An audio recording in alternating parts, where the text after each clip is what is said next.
to summer. But for now, the Kessben Maakye soon on 92.9 FM Accra. And after say Kessben TV so we did a man sign song for Kojo Preko Dankwah. It is 7:42 in the studios of Kessben 92.9 FM. And after say Kessben TV so Messi on April 24th. Can who say BB Babesi? BBC and say Kessben 92.9 FM. Yeniya mama no man afese ya papa no mo yenua no omo wo eye Kessben market. Oh, April 24th. Ye shase ankasa. Yene mo na eba betwi so. Ye ba eye Kessben market. Na ye ne mo abedin sa wo so. Ere ti Kessben market from Montreal yen. Eye Kessben 92.9 FM. Ye ba ho April 24th. Efi anopa ko se nwumre de ye ne mo na wo ho no. Ye ne eye odumfo herbal. Na eba erinti eba no kan hunu se ejuma na ne eba be ye no odonfo herbal ye ne health screening no ama mo ne ahwe mumpo mo ne ahwe se ne nemasi koro na Kessben 92.9 FM so yes ye no mo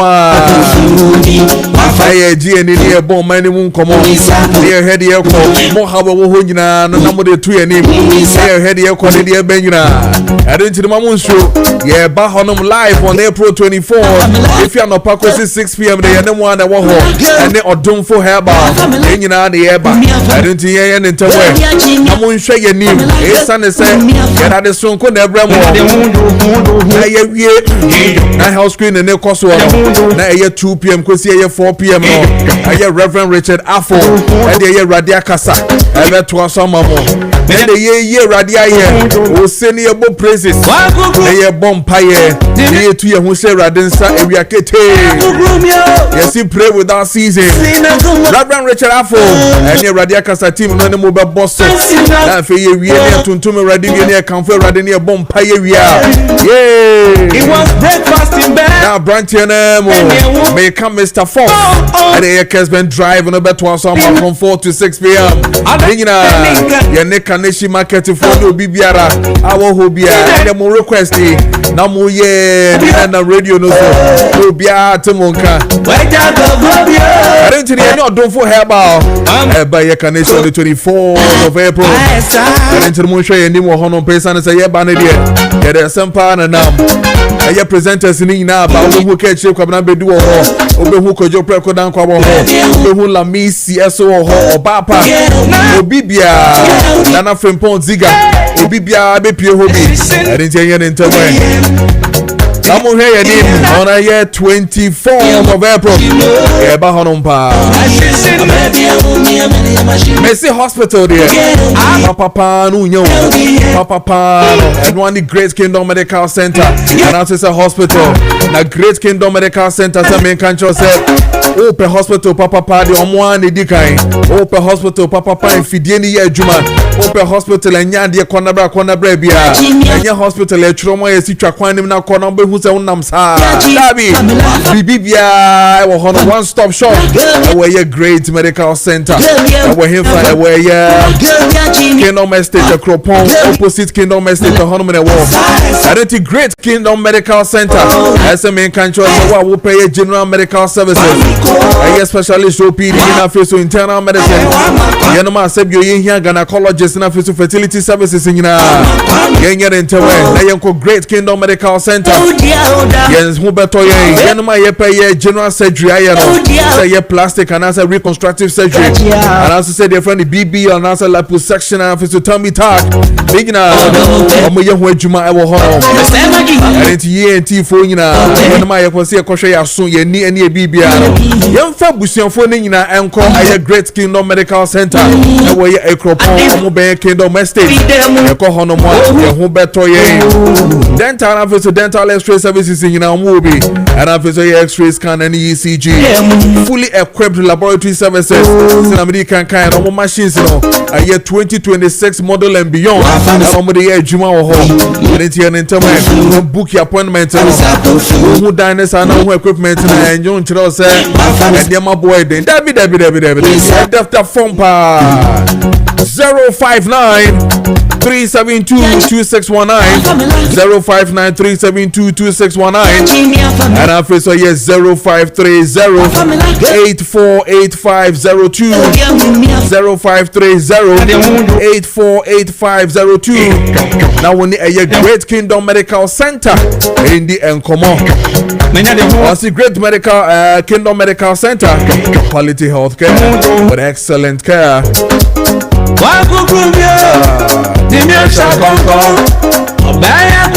And right now, now we drink. Now who the SSO yo? His son is a Jumana woya. As a son can walk with him now so no. Aye bibia wo ho. Nanka wo hia collateral kakra ho nkomodi. Se na be ye betimi abolo ho akwanya obefa so. Business no enhye da nkoye ntinka wo nya ye company bi nanka no madi nkomo. Na no ma I cheso matena se no ma dwene ho. Na mo hu se okay me company na se me de fase na me de fase. Won krata bi so da hon man ke betimi da ye adwuma man wo nanka jack. Wonya kakra na so nka wapoje. Nina aye Eclipse collateral management so no mukodi nkomo enti collateral ho aye nkomo nyina no ye ntemwe na woni aye Eclipse collateral management nkodi ho nkomo na mbeboa and I love what they say. Almost say they are the power to transform your future. Again, they are the game changers when it comes to turning property documents into profit. Ain't here in some way. Now when the Eclipse collateral management phone code in common. Now Eclipse collateral management. Oh, Jackie Jai. Ubra honompa na reception opa na to na hum paying for. Na ye two for near ni you fire ye near memoir. What you say yes. Company no. Oh, more company. Or many know where you name. And to land document perfection in a now when the Eclipse collateral management phone code in come on. They say Eclipse collateral management to phone 17 America. One tiara. They say a Eclipse collateral management to phone come on and to land document perfection for collateral issues. And I feel so where Japadian Crata don't able to a Juma there. Eclipse collateral management. Bibia ni hobi. I'm over here for more a dental barrier. I'm over by Moses Hospital. And answer West African SHS 1 Kasa. I will a dental 054-383-2466 054-383-2466. Now when a Eclipse collateral management for ND and Komai. Bibia Betimia Kuyama.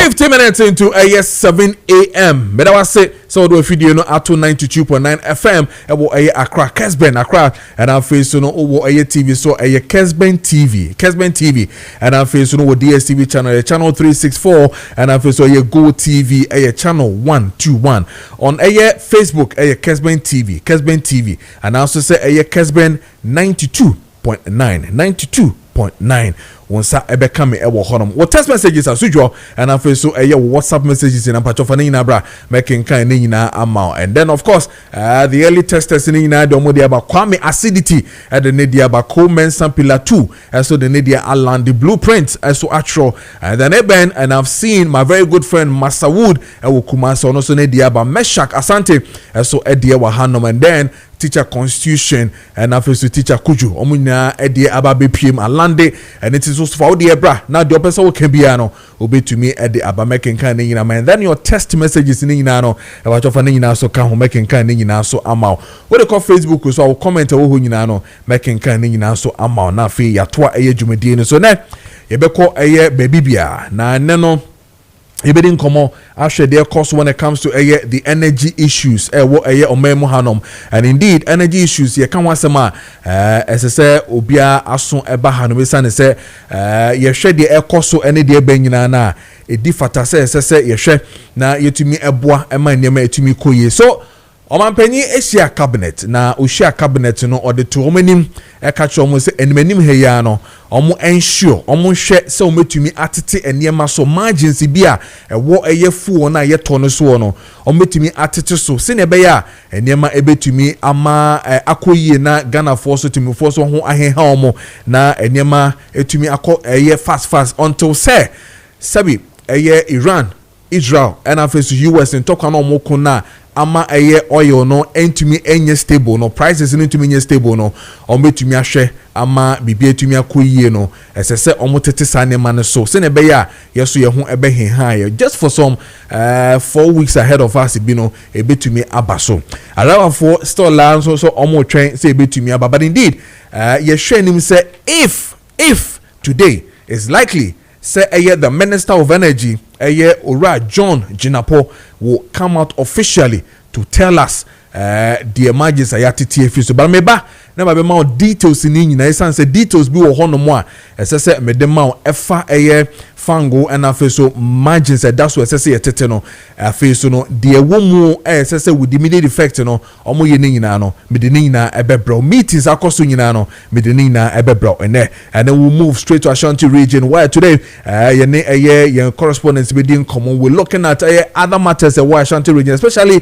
just so where there are too many health issues and afeso sanitation issues bi honoma esese ye hwe na ye di ho enkomo ye pa so we'll be based in Ashanti region more today you be call live we're going to give you a live feed ewo honum na fe ye de ahoso de abrow and then today there's a mammoth rally demonstration by the coalition of unpaid teachers almost chassis ewo ye obra sport e bi de hu komo ye pa has to do with teachers na fe so maketua ye nti omo ye na ache ye pa eni to mampanyi ye srewa obehe na wetumi aboa so we have all these ones e bitumi edi hu komo mamenko na mene Dr. Esiama endi enkomo ye health segment ni ye do so no C4C Liver Specialist Limited and na omo eni ye health segment Dr. Esiama e line so ye ne ba be di enkomo doc memo ache mo akwaba e ba ye Kessben 92.9 FM so na fe so ye Kessben TV so bigidi ye se bibia bokọ de Yeni oba peni oba di adaruma bibi aboko magidi se wo so ahoden wo ho erade adom ahoden wo ho ama me so me ho ye pa be sure say C4C Liver Specialist be adwumayfo nyina obi a ho ye oh senior ja oba di adaruma obi a ho ye bi a ho ye pa omotase nice na answer na be sha se no unu say ye de ho ana ye say de ba enu nti no enra be ye 4:35 na me wo ho na ya frame me nya call na me fire dog me fa call ya argument we echiwo na me ntiase nti na ma edin wo phone no so me ti oba na me te be ma ne e wo ho no na mo kasa nti me ya ne se mo ye hello me sa Kojo Preko ni na me se ai no say okay wonderful me jo number no wo e obi ho na anopay na ye right no ka say anopay no oni Dr. Dean komo no na Dr. de asem bi to ho no say emema no say yenya infection a eche ye de ne che ansa se bi yehu ema ne de ne de ya na yehu na me kancho bi na wa ha na o ka kire me say yen emema no ne ekotete ba na ye de am o be san say yehu nti no na ya tete ne da be som ne aka so mu na se bi o omo wo hawa omo ede ama yen enu nti no mimbisa o say why pa na de sa infections na eba basa no omo ene di kan eye mema na mana no mu nyina obi atumi kotiti ba because o say abaya na say because o kan say mema de no aya na a chance ye hu say infection wo ye so no enu nti no so bana so de man pio na say ono ne saka na akoyete say ono mom na infection e wo no so enti dog wakofa samaba minim how we be solve problem me ama guess any boys obi apeso hu bibia effect no efi eba wadama yo senior dog we one akofa ba enyem na akofa ba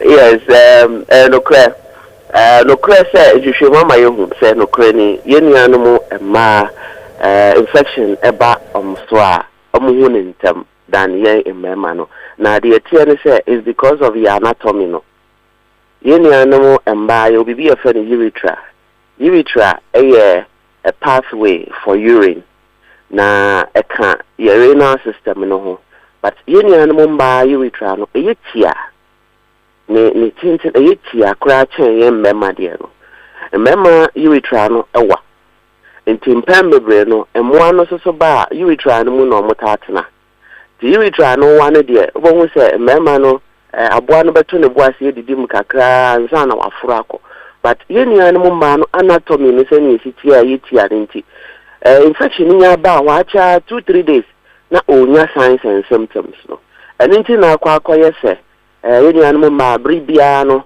okasa or infection but because any other thing sexually related into ya ebiom ebisu wa na washroom no how are you use no kai say the yeni animal man senior one anatomy no say okọ washroom na otena so a kwan ba ko mienu bi so no onya some openings bi nti ye easy kakra for bacteria need to access but remember no yesiwa se hu se mayam fa se bi o ye be ma no to sink no so and that sink ni mu because and also so to make kofa edeba so ideally no enye obi ene kofa de ba de bre na mum eba the signs and symptoms no edane di ntam ewo yeni anum ba mu dan yeni anum ba man nti mesere se ma yamfa nhye ye ho ni ye ho but rather no say in case any signs be as or infection bia quickly na ono ho kafo nyina ye test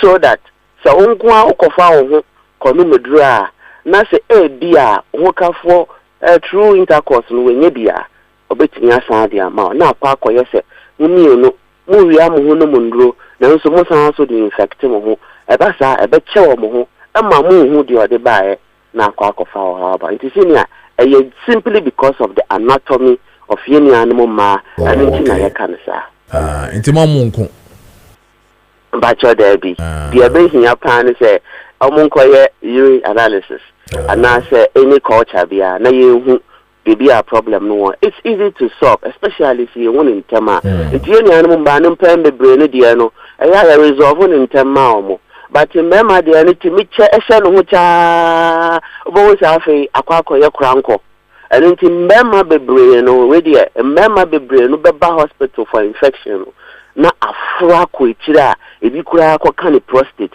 and say na wetime hu say sisi am ye nya haw ma men ko hospital see your problem no dem pe hospital ko dem pe check up ye tia ye nya hu ejuma na ye dey adwen asa ye ho yare na ya to aso o mu a na asan ba na kofa hawa ba. Nice one. And yeah, bra, wow, frame and we sure say what you doctor and maybe mamunku mamunchre the band because Dr. Anna omo the basa na miso ku de nyahwe doctor ni hewie obeba nopa ento no ba nopa na me da to anim doc to aso my now so be my symptoms ne de ekoni de banyina. Yes, you started PID. Now you can say PID is a pelvic inflammatory disease.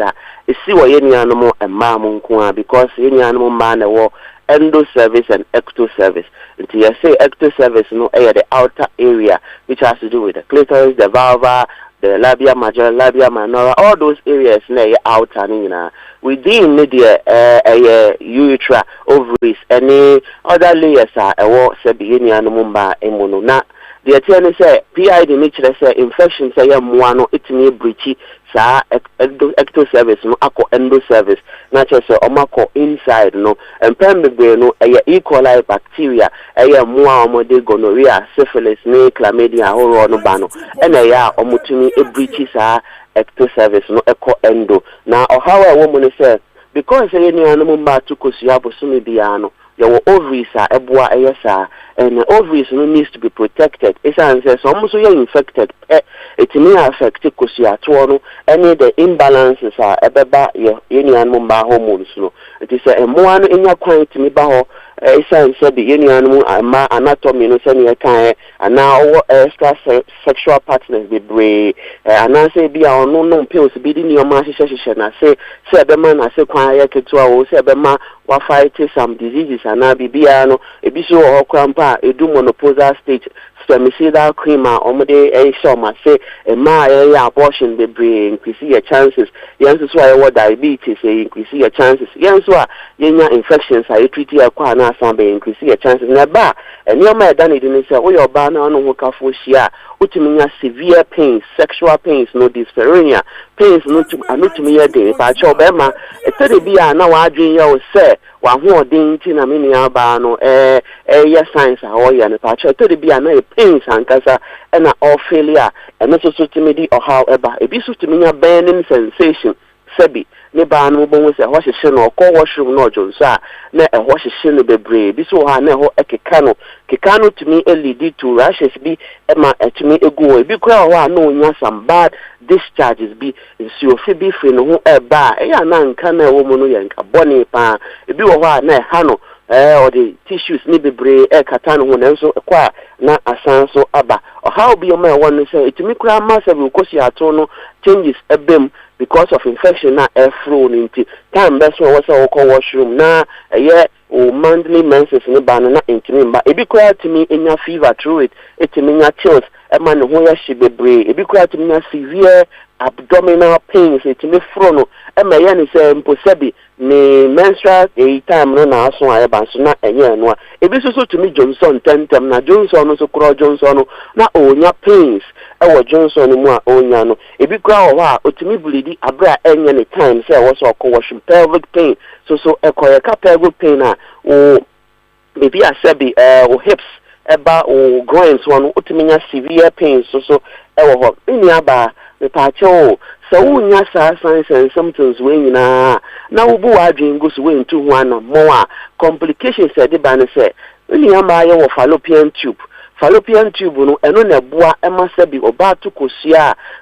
no ne be ma hunsuo nyina ehia wo the upper part of the fallopian tube na amade ye friend fertilization kire se we dia seed na wo water so that e be nyin tem enti be ma hunsuo no ebehia ba ho de na ama no ag form ye kosia no nyina form na according to cleavage na akosete wo awodie no mu na imagine awodie no mu na efia be mu aye mu aba betene mu ti mu abetene awodie no mu pe omo makwan e ma sabi o kosia no metena se ye e ma no so enye no ho ejima na aye infected kosia no pe e ma oba sabi wuni nsan kura otimi emese aye nyisan no e ma sabi awo so ehotimi ye de esanse infection ni bi wo wa Nanti call fallopian tubes na kwa infected fallopian tube no kai se fallopian tube no so nsuo bi wo mu a ebua carry kosia no man nanti ye eba ye fun no mu na se wumbu no mu ankasa sa kosia no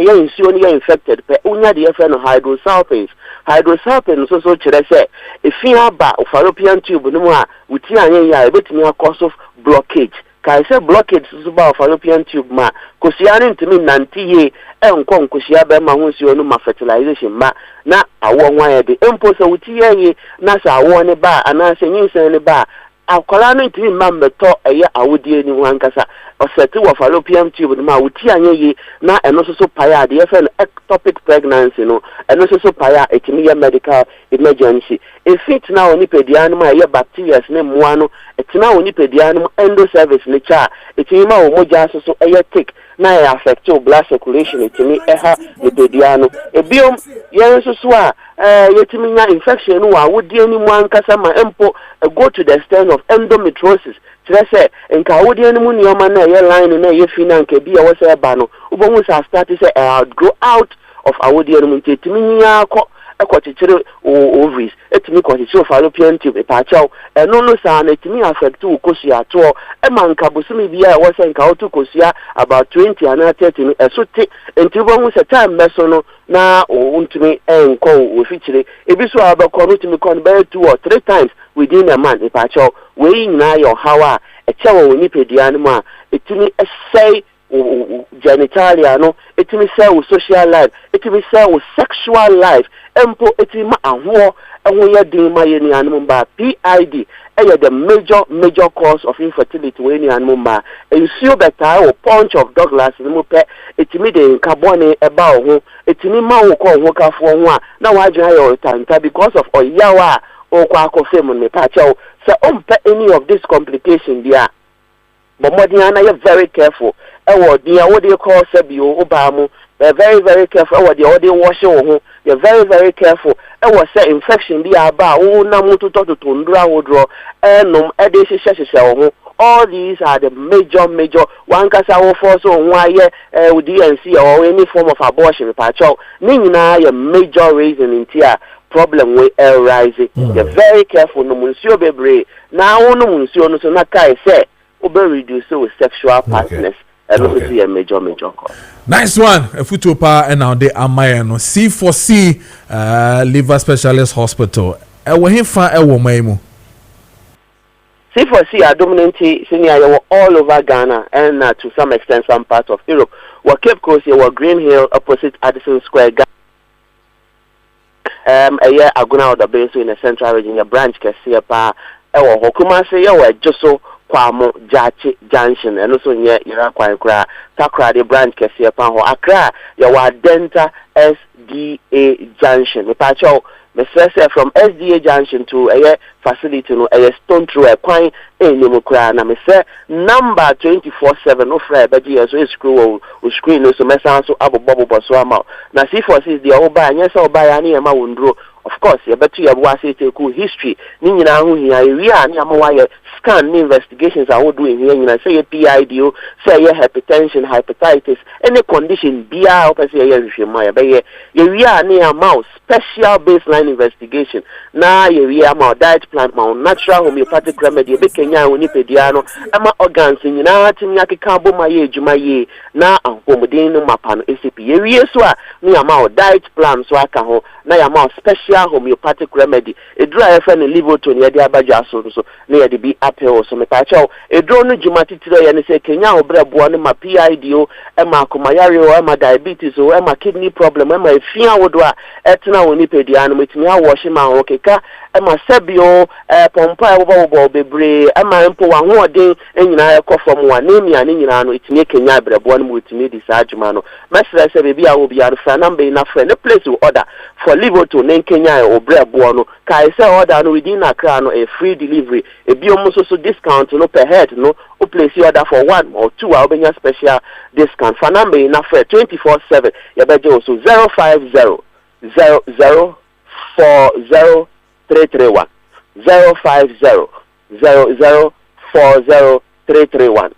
And now I say 050 00 40 328 050 0040 Your Netherlands branch and also offer number we say so plus 316 879 855 84 plus 316 879 855 84. Kai say C4C liver specialist hospital so brebo eya won kwan na kai say Livoton ebe Kenya brebo ne biom ya GN ni DG treatment plans ni di enti na de bi ya ka say once treated forever treated. Senior anopeso medasi no abotre no umre nyame enka ohu. Enka also ohu pa yedasi ye pa yene eye Dr. Esiama and no edin come from C4C Liver Specialist Hospital Limited on a health segment de bro Kessben Maakye and de bro midin e de mansanso for Kojo Preko Dankwah enche yebedin come on na fe ya hwe de eko okay so menkwa ahoma no so straight na on Zoom na me ne eye yenua bema Samuel Amoa or ye Deputy National Communications Officer ma GPRTU ye no edin come on na say Dr. Hono. The issue of President calling on cabinet to after the meeting to say yenshani entity and yemasono omo efo say ache anase ncheye and then again the push to see say enema betumi aba intentem no eno yehu de ekọ ene de benyina but like I said it's likely say ora John General Minister for energy ebetumi ay announcement in it's likely so betumi announcement in regarding that temporal in France temporal reduction of some of the margins and that so but the enko na yene ora Samuel Amoa who is the Deputy National Communications Officer GPRTU AD and Komo whether they are in the know of these things and also say yene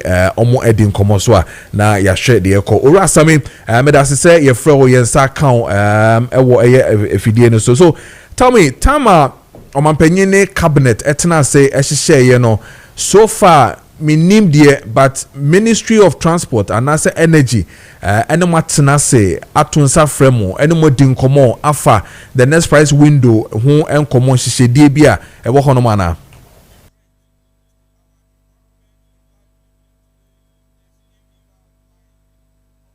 Peninfo amoboa o djubedi ni nyina no nchi obia na minchia GPR penifo de Ghana senkafo nyina yes said odi kan kan no say nkomodie de e hya ase ache na ne nyinaa mu no na ya na nkitahudi ekoso nyinaa ewo ye ne ye sector minister no, that is the transport minister Honorable Joseph Bukari Nipe. Ono na abre ni bridge na ye ne nya nkitahudi. In terms after the kind of cabinet meeting, you know, of GPR2 penning for Emma Obebrifi and officially what transpired. Then muna questions are ni bisane taxes kwa umbeyi any ABS ka kronso a ebetime fifa ngo no so eni mu de wantimi anda na di ankere o kire se empenfo behwe no mu de hinkita hudie no so e de aba etini nyina mu no na esese ansue yenya abotre na ye twen efise empenin se de okom gine mi ye nyina na ye bompa se fango bo no so be eti aba fom na anka ye nso kra be bi ebedu ebeboa ye ne anka yankopepere ye ho ankoto ye cash nduabomu. It's generally say sector minister, no transport minister, no. There has been an engagement with me briefing as to president share or in India almost mudi egu akoma. Say you share ni say and then 15th, then I 16th. Definitely no. The next price window no be now ya share the reflection ebeba ewo a pump no so see your corner your fangwa. Okay, so clearly abainemu ediniye in terms of insawoso where ye cabinet meeting ye no matena say ye no modi nkomo achre okwan ebe fa so ebe no, and indeed like you said the kind of taxes and the problem this is here. So on top of mind, people were thinking say the best ebitimi sia ne the issue of one Ghana levy na that's one.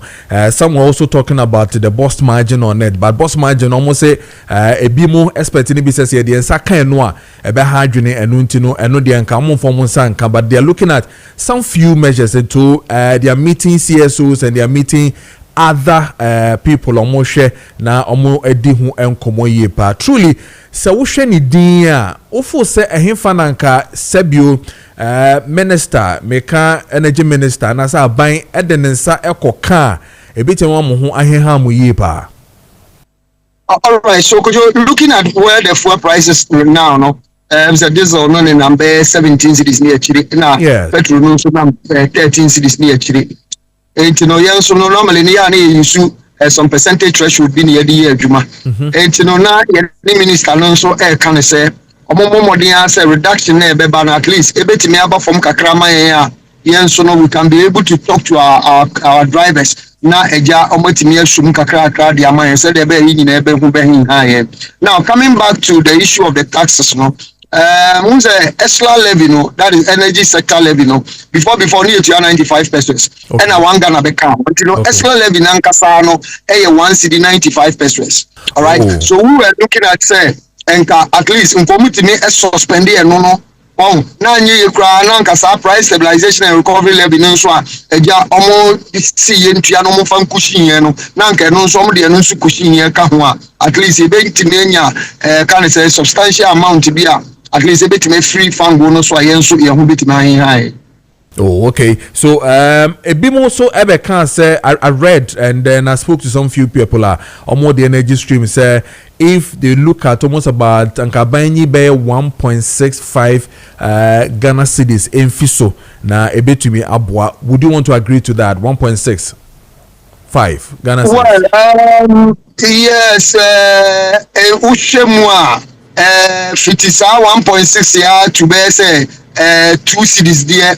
At least a bit me a show mu kakra emma ashenka for see Kojo this time pa o mefa wa fidie so na mabo Ghana ashenka for abaso most especially GPR2 members because at the point na pressure na eba na no as I'm speaking to you omo koye adwuma omo pon a sika kafra che omo de be kofi akohwe fie na nyina san kodifu amu but the mpanimfo engage omo ne omo kasa se yenya abotre na yemfa akomapa nko so amfa nsomo man no because mpanisi enso no ani nipa yekoto ahyentu abonu ma ebeka bibia nti omanya abotre abesi sabre enti no meda omase na biom so makase senka at least 50 best 1.65 year can have to be 2 cedis at least ebeba from kakra me betime save coins bi kakra eja at the close of the day no eno so yebetime e de akokohwe Oh, okay. Me that's on that one. So, Omo yes anhyehyɛ no so no minim sɛ saa same way ye wiefu na ebeba de bad wadwenche na me pay fi ho the issue of omampanyin ma order say the idea the 100 buses na bani na no yensan emra krum especially where the traffic prone areas in no na face no omo sika no so no omo ntete so emra form ensin eye mo eye private sector for no so mo de no. Some of these things, when a bank comes in to deal with some of these transportations and all that, does it really affect a mwana a camo? You say, I mean, okay, say, menu in pass, do during the peak hours now, casting short to yeah. And Crawford to make up place where look around and I'm sorry, could more transport ministry, my vice president, this issue of bringing in new buses, Babe support. Even they even promise a young Kasas transport sector, and that is the private sector and Kasa Crown, so Omobema Ibi. Now, Saushema, government buses na ewo krumuno, omo fair any enyepe. Okwa ya lolo say yamfa say ya lolo load free bia Accra everybody Ashaima and Asetema. Omo fair is not equal to the private one, and we have been cooperating. We have been cooperating in DBR, Esheda Ehadrin. Yet, pan say, Yamebe Adumna, Yetimia Koswa, Asumo, my Nitino, the president to say, those buses and Emra Mebwe Jumana. I think say it's in the right direction. But then the cow cans almost sign enter so no. I know very well say initially no fair no from saying no and then also no system yeah corporate for all this wise. So I don't think say competition wise a bit me are affecting that much because at least the drivers somewhere be employ crap most of them will come from our sector. Your drivers need to be it will create even more employment at the Bema Yashenka for. So we have no problem with that. But the air can say Abaya Bomodian satisfied the metro mass and I say Ayalolo for by giving them that buses. Yes, we promise on the Maya say yes or Bomodiano Mayibino, then also Amana and Temnian Suetiniana. Now yes, the actual Jumedi, so Yen I had the Beboa of my Ghana. Very well. So I mean, medase so near Eddie and Komo afaho, and of course, say a buying eba back, especially Minister for Energy John Popo back na say omontete so ebe samba be din komo na afia show whether price na ye de be my for the next price window no mu okay with it and answer mu okay with it ye ba be di hu komo ye pa medase. Kojo Preko Dankwah was so yene amwa and you know AD and Commoner Deputy National Communications Officer GPR2. So clearly Obia a train now waiting say the next price window no the energy minister will come in to come and tell us exactly what the price margins will be. Nintia yinya ye Kessben Maakye team nintia yinya and say only AM paying for any other experts say di hu enkomo ye pa se ne be ya to menya the proper tax regime on to me atete so se ne be bema obia ho atono. So the directive na if president or buy any there the ministry and then finance and energy no mama kenyina no hu adwuma yie pa. Now somebody was asking say ebeko parliament and say enko parliament. So clearly yehwehwemu ya from Kessben Maakye also indicates that this one is temporary because temporary now they are not touching emrano omo enye review of emrano enye so mo kodane emrano na munum temporary decision that needs to be taken into Parliament may not necessarily be the issue. Say ABS recall Parliament no more ebetina say na kamrane ne ye dane no and ye say yes scrap if you ho crack dia and abia e be here a Parliament. But as it stands now, it is a directive from the president of this country, and then there's a directive that the minister and omomoka hunyina have to deal with it. So the next price window price window na akwenye beda honom emma oil hunts and some see about so and all those prices in no I think for a week or three to me AC now for your stressing and AC echo. Prior to this one, Sankomampenya Bemwa, the expectation was that the next price window we were going to see fuel being bought at 20 Ghana cedis per liter. petrol, and then we're seeing diesel shooting almost to 25 or 30 Ghana cedis because of a Nema air cost one. It is timely, say Sanema we no ebebem. So we're looking forward, say the Minister for Energy, Ura John Jinapo, ebetena se na fe no finally no or the ababeto no for the next 4 weeks. Ahead of us, you be who the ebeko and the ebenina, and then we know say Omampenyi Ayebi. Like I told you the last time, Namibia has done it, India has done it, South Africa has done it. So Omudomo take a lead in that. Some gave themselves 3 months, others gave themselves some weeks ahead to see say and be to me as stabilize a system anymore. But indeed, this is what is really happening. So Ghana also becomes another African country that has also called for the reduction of the fuel because of Intokwana AC Iran and face so US and Israel no and no enkomo and the April 22 minutes into 8 a.m. If you have no na ye ne 1374 T74 in the enkomo ni Ziggy Stick will be on, and like I told you, you have called the Ashanti region, and then we'll look at the health and our sanitation issues. AC, just so it is really not exciting to see say just so pan and name cost when it comes to environment, and dear fata, and then we'll head straight to the issue of demonstration also by coalition of unpaid teachers or brass but almost we hear that the teachers in now egada honoma a demonstration about Beshisha. So you know in details to really find out exactly what the problems are, the issues are. Now if you heard your any dear ebenina Tatina Bibia Bokode Nyamiadom bibia woko na T74 eye 32 insociate 3 drone ankasa 2 eye de etine kataso na de beye insociate na odunum ti no a hye sana no bube 3 na de gonu bodrone 2 na de aka ho ene obuba wo na wo kɔ no on say minimum pa menum bruta bibia boko do obi ahun ye diagnostic about industry nyamiadom obi ahun ye wo yeah, that one so we had right at home. Yes, so you pa. Yes, you pa. Nice one. Yanko. Okay, medasi pibicha ahwefo etifo nyina so senya enim no diagnostic herbal preventive education and we've been trying to say better etifo nya ahwefo endwani bi ombetimi di amana bomo na senya omo ntwema yare mbanso no makopedru hu echiukwa no eno ana this year diagnostic herbal e ato ye ho so say na today mpese me address issue bi kakre bi ma boss da ba say still our questions and for FFF, so I feel like it's worth addressing again. That's the issue with ulcer, any stomach conditions. Yes, yefuno yare ulcer any yare from so yefuno and shedanya ulcer, but senya it looks like ulcer.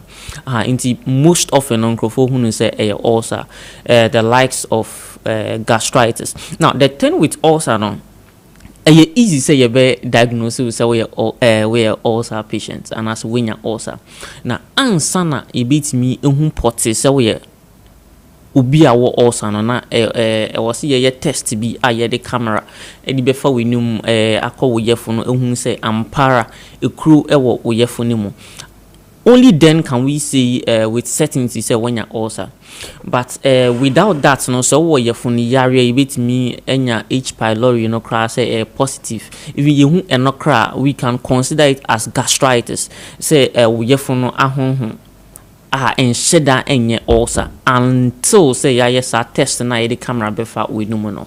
Yes, now talking about these, you know, there are some Indianibia and then percent me boss on Nyamiadom yefa ebeboayen bebre na ye de tontina so the boss so dia na aye complete remedy. Yes, na nye edikan cabbage. It is one of the vegetables very good for yefonono. Now oftentimes you know they be ameka say you can't also na it's not necessarily because you are taking acidic foods. Enye because say wodi enduane a acid obi say midi anka yes menya ulcer mpacho is not true. One of the very good fruits are for the stomach no my phone no pineapple, and pineapple is an acidic fruit. But and found the acid contents na pineapple ni mu no, it is very very good for the stomach. The only issue with the peduana is that say wo twema ya rene ba and na nduani bi anka first ebe boa no esane say ni peduana attachment no entimi emboa biem ana say because baby attachment no ko fasa eduane na ede asem foforo ede aba. But without the ulcer, so we need ulcer, pineapple is very very good for you. Bet me abon ho ban cry if we ulcer ho. That is the truth, the single truth. Nti mpaocho bebre per pineapple na per cabbage. Now cabbage has its benefits in the prevention and in the treatment. Nti uyo bi nso awenya ulcer e bia nso awon so de no gastritis and as dyspepsia. Most often ya tedidi enyumbre no udidi enyumbre na what happens is ni peduane ntimi digest eduane no ansa na wakwakoda na eba na sanso de na when ya this as eduane hiccup sad no is mostly because the food has not digested. In those cases, unya cabbage and so ebitimi a resolve case no. And as much as possible, I tell people say we shouldn't be quick to take medicine. And what say your home prayer say your kwako pay a drew. Personally, say me hunam ye me basakakra, I give my body 24 hours to heal. Okay. I give my body 24 hours. Obi Philippines is here. Opesi okope idru. Ni yefunye nkakra pe ana wa bora pharmacy as much as possible. Wohu. Was say wo ma wo onipedua no ho time. Ebitimi a healing no ho. Now the body can only heal itself if the immune system is active. Unipedua no betimi asane ho yare say asojafo na unipedua no mu omo ahonde a and we are sure so betimi asa ho yare. So whilst we are talking about the use of this cabbage, saying American is a cabbage good, we stew fire salad fire pineapple and so very good, and then potatoes and so very very good for the stomach. Yes, we will be a potatoes and pacho koso a on penso we the mesre. So when you allergic to it nkwandia obi ohwa odi eduani bia na ne ho keka no ene na na nkama be kam because obi say odi cabbage yeah and then ne blood group mfa ebi so di pineapple so I will say nenum etwitwa and all that inti esunobia right esunobia and that's inna nyame adom there are a number of foods eboa. Yes, we will not get one person who is allergic to all the fruits. It is a pineapple. Yeah, we have people with allergies to pineapple. Yes, cabbage and so yes. It be only contains some more issues. So we have these people around. Into which when I say pineapple, we are allergic to the pineapple. Don't take it. Sweet potatoes, I will be to me a diamana wow. Yes, when so other fruits are there that you can also take. Oranges there will be to me afa. Cabbage and so how be to me afa. We being so allergic to cabbage. If you are allergic to pineapple, so will be to me afa. So there are always options to help the body. And there is no single fruit good for one organ. We have a number of them. I be to me abuasenebe as a bako. And for your system now, you can just fall on the other one to rescue you. Into mpauchopi, whilst you get these things, no appetite na 74. No appetite na 74. Send a mechanic say you shouldn't be quick to take medications. Ye cram pacho ma emreka cramani heleno. I was a soldier for no. We immune system is strong to do that fight, and what you need is tontina 74. When you're tontina 74 now, it be me able home buying from these conditions, these blood related conditions. It be a little cold now. See, not dust no by kakra thanks to insuna and there was dust, so most of the respiratory conditions never. When you're tontina, be born home buying. Ofa tontina, so it be me able home buy from this ulcer any year from year na ye can once and be no, and I'm trying to as much as possible. Let's try to eat early. When did the early so I'm making sure say what exercise and as would the deal between kakra for some hours and sana wada. mpaochopi, just to prevent the indigestion na ebitimi lead to at the long run to ulcer no. Inti mpaochopi tontina 74 no yebenye bi ewo pharmacy shops a ebenye obitimi abora pharmacies no kubura herbal shops no kasope T74 wontimi bo tontina na ode okwa T74 na ombe yibi ama wire fine. Yes, obitimi so afrayen wo asembi sebi Yaribia a how person who send a tontin a bit me abo bit me afrayen on 024 607 3498 024 607 3498 and a 050 162 8931 050 162 8931 offer anytime so I bet answer na ye new edin komo ye. Yes, in Pamochopi, Yanko Peton na 74 no. Na mra wo pe bia ma ho no mpacho no apibi so ama adofo any obusa.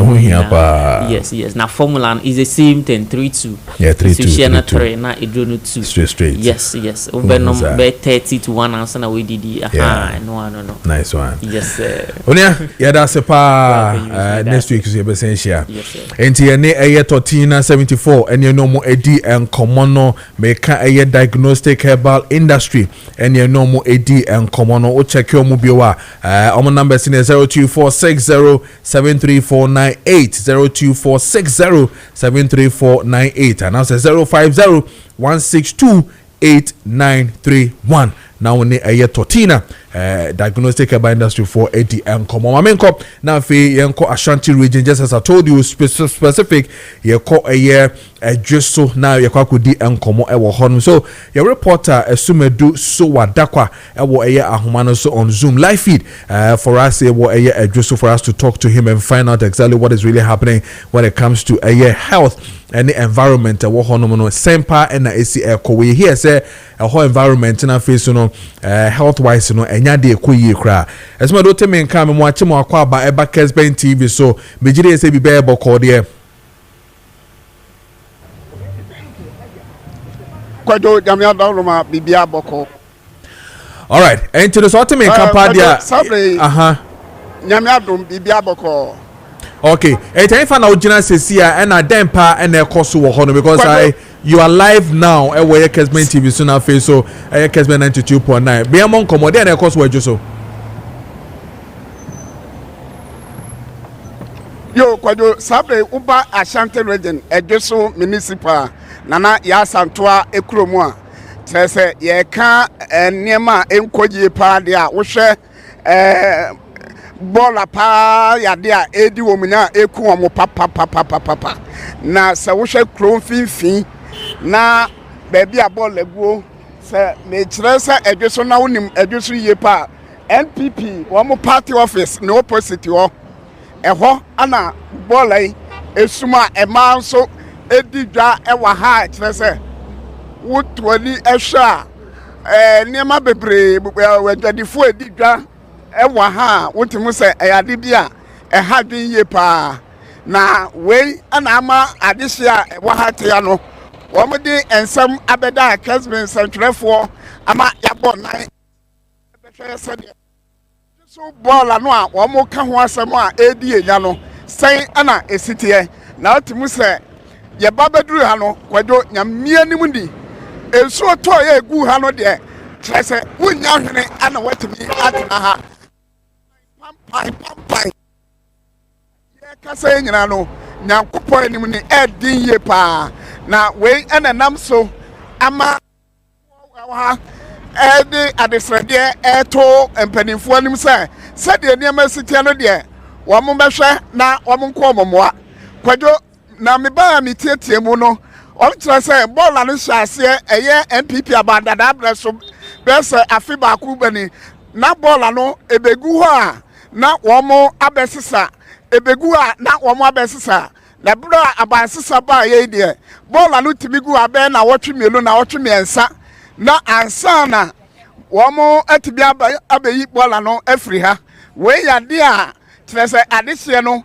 eka ho asempa de trese wo mo so wo mo a wo mte a wo mo di dwa na wo mo ton niema wa ha no wo mo tuatua eto edema municipal assembly no eyi nipa mo ambegye om tax na edi enti na bola no nso etimi egu ha ema edi yade ene wo haw na ebre wo mo na sesi am no kasa me wo adesua ni bo ha wo mo eto ne ma ete bola no no ye ne bi ni komo ne emisa wo mo be ma ye mo akwa aba ja aja san ne ma siti e wo bola yo in fact bola no sensem ne de ye kasa haye ya ne ye boa pa haye pa bandada no ano ho no no at least 1 week bia ne yetimi be ye general cleaning by abai sesan ya we ne baye no chapa san ya be cleaning ana afen so bola no etimi gu ho no more than 3 weeks ne ya mama me fa yade bia haye wa ha no pa in fact yentimi ntena ha kura ne ye adwuma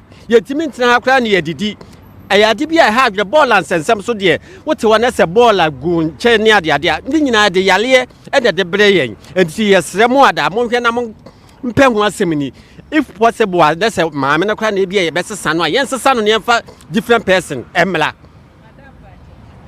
yo Kojo sede ebinum eka no na sabre ekuso ani edwadifo ni bi ebedi nkomo ni ahwe wo mo etia enhaw ni nsunsuaso a ede ebre wo mo na bola yam se ebre kakra ni medika ni MC no edi hu nkomo na oka bibi gu masum se uba ha baby a empo bola no be yi akogu no eyade a ehadwe yiye pa oya sabre pa mo bani atrase abon komo se de sare fata Kojo sabre manya adise di bi nso wa ha a ye pese ye no omdi dwa mami oto niema e wo bola yi ho pe na bola yi a ye kan enye we nko a o uba krom ha esase free ejusu zongo bola no giregyina ekuekuekuekuo ana eba bedru ejoso run about no so eho nyina bola no aye ho ma manya adwadifo ni bi ye ni bi din komo eno ye mo akwa aba ya me de ayampa se de bola ne de me ne ye na me kura de me to aniam ha na ha me se mabato a me to ye na so mfa so na e ma me na ya santo akura mu pa mua pa se be hwa bola mua kukura ni mo se wo kwan kase ho e konkran e kwa yetwa mo konkran kokura kase mu nyina ana e fa age bola no na kan si be gina ha na ya cheka no abra bola wo egu ha ya di toilet e di ticket ya di bibia eti adofo mo hwema ye na eja se bola ebu kan ebu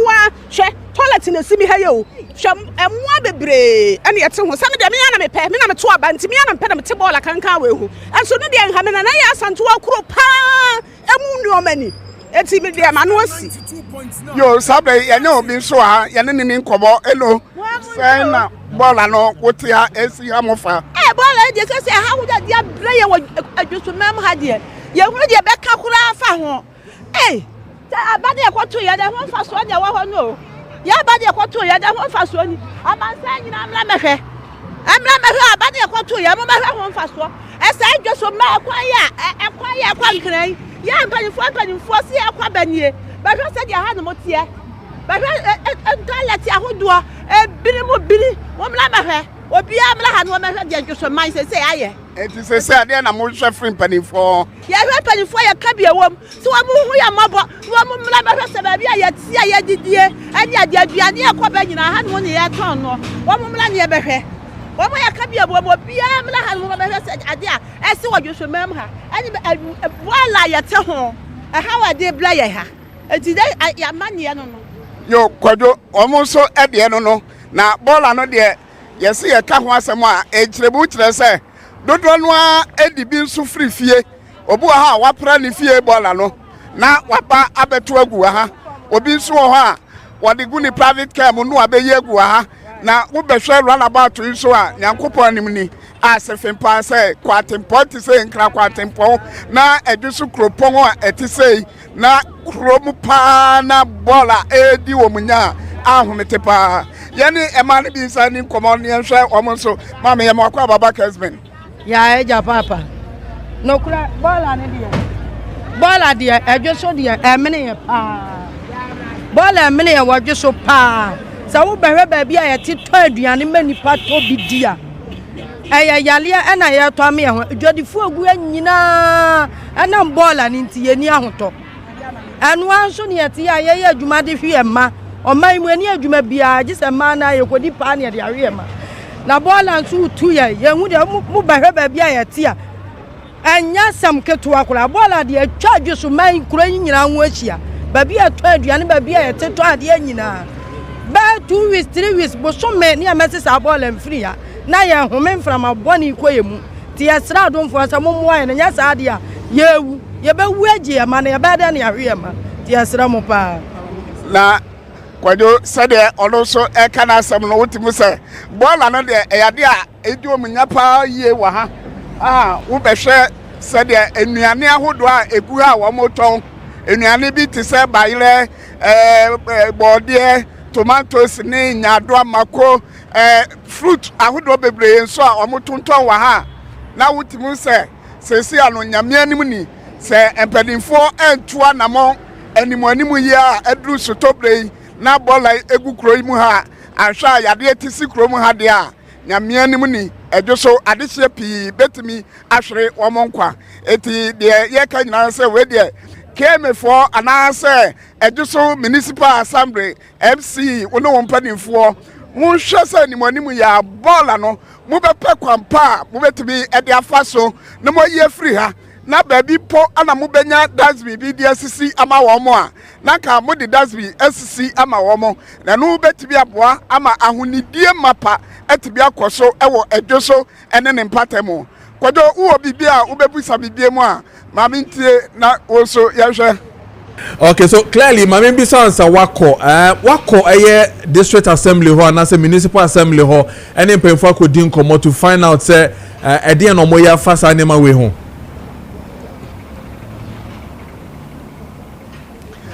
Kojo anam bi kaka bɛyɛ sɛ ɛnɛ nan nie mefrɛ MC editor nanim sɛ ɛnte a yɛnya ɛfa ɛdwoso bɔɔla ne ho eti nam kɔ so ɛba na so ɛyɛ ne ne na bedi nkɔmɔ etu ɔyɛ sɛ ɔtwɛ yɛ yɛbɔ mmɔden ɛba beduru ne office yɛba yɛfrɛ no ɔka kyerɛ sɛ in fact wayɛ busy pa wɔyɛ meeting eti nyade a obetumi ne yɛ akasa sesi a na mmom mibusa no nse mienu bi otrese bɔɔla de no krese wo ho na ya na tas baabi a wo beyi bɔɔla na kogu nso yade a ɛha dwen yie pa ɛno yade a krese ɛno ɛka ho bi ana ama bɔɔla no akyale wo ha ɛda so egu ha no eti sesi a yefiri a yɛbɛsa akɔ nanim ne akɔ na so na yɛne na akɔdi nkɔbɔ na yɛtie ne ɔno nso yɛba han de ɔbɛka ɛde afa ho ne de ade hye yi kai anamuntu a wɔn betu ɛde afa ho.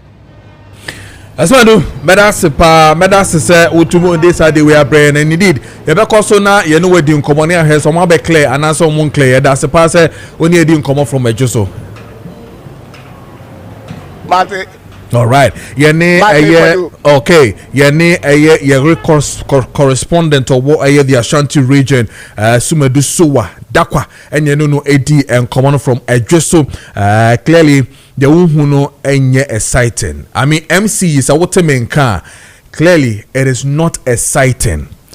Year 2026.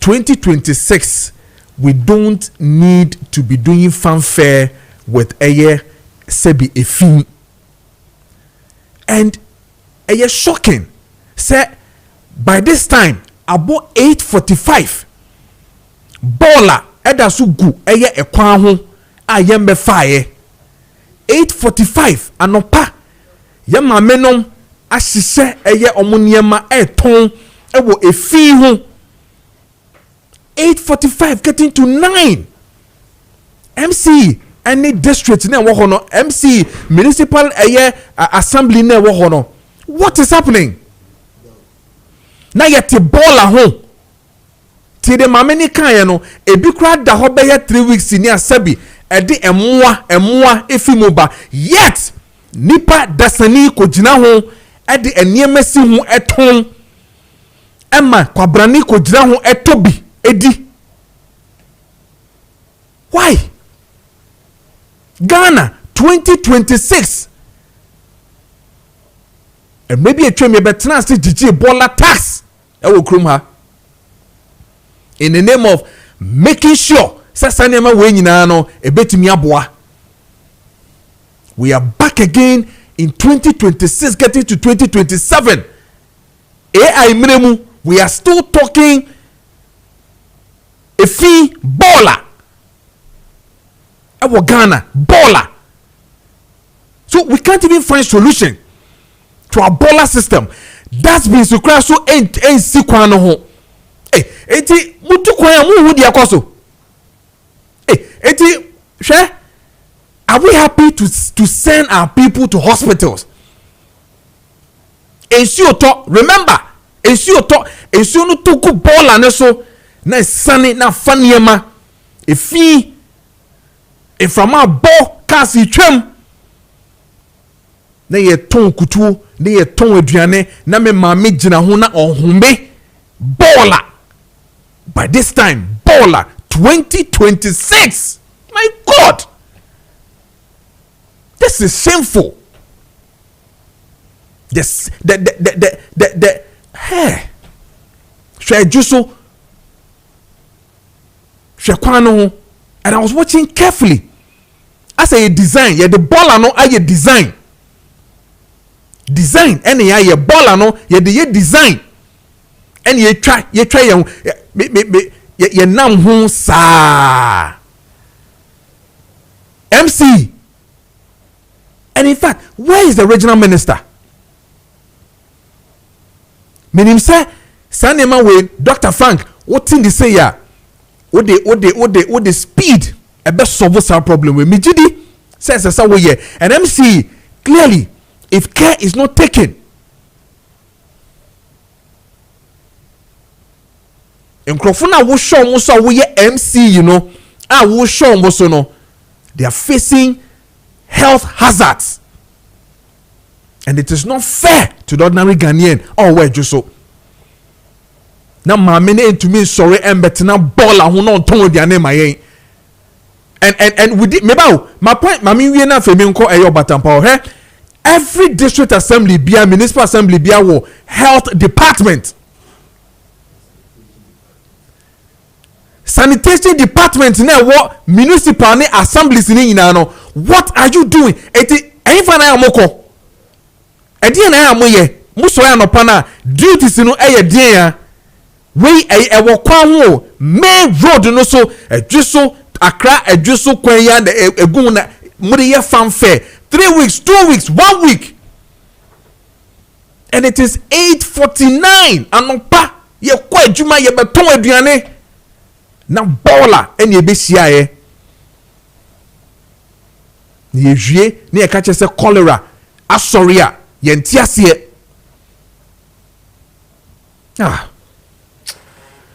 8:49 is the time yankode no batampa indi and common e ba ziga stay ko ho na face no will hit deep drink deep into the issues of teachers no unpaid salary teachers no so demonstration here be ko no pa na fe ye din komo extensively because Derek as well we're going to give you live feed from honum na fe ya head here ko any day but ansana no you know batampa process center for indi and common member no 40 years and above and then yen komo no ye ba be din ye pa dog Michel bibi aboko there. Nice, yeah, the radio say. I radio dum yegusun kakra. Obatampa ejuma efo obi ahu ye. Obi aye fine. Nice. Ye nim komo. We dey boko. Mi cheti for assembly o majemre hwe Kessben TV. Any Kessben radio, Kessben radio. Today ni anim no mi dey ba ha. Masa makope. Prostitute yade ene mi adum amem hodura.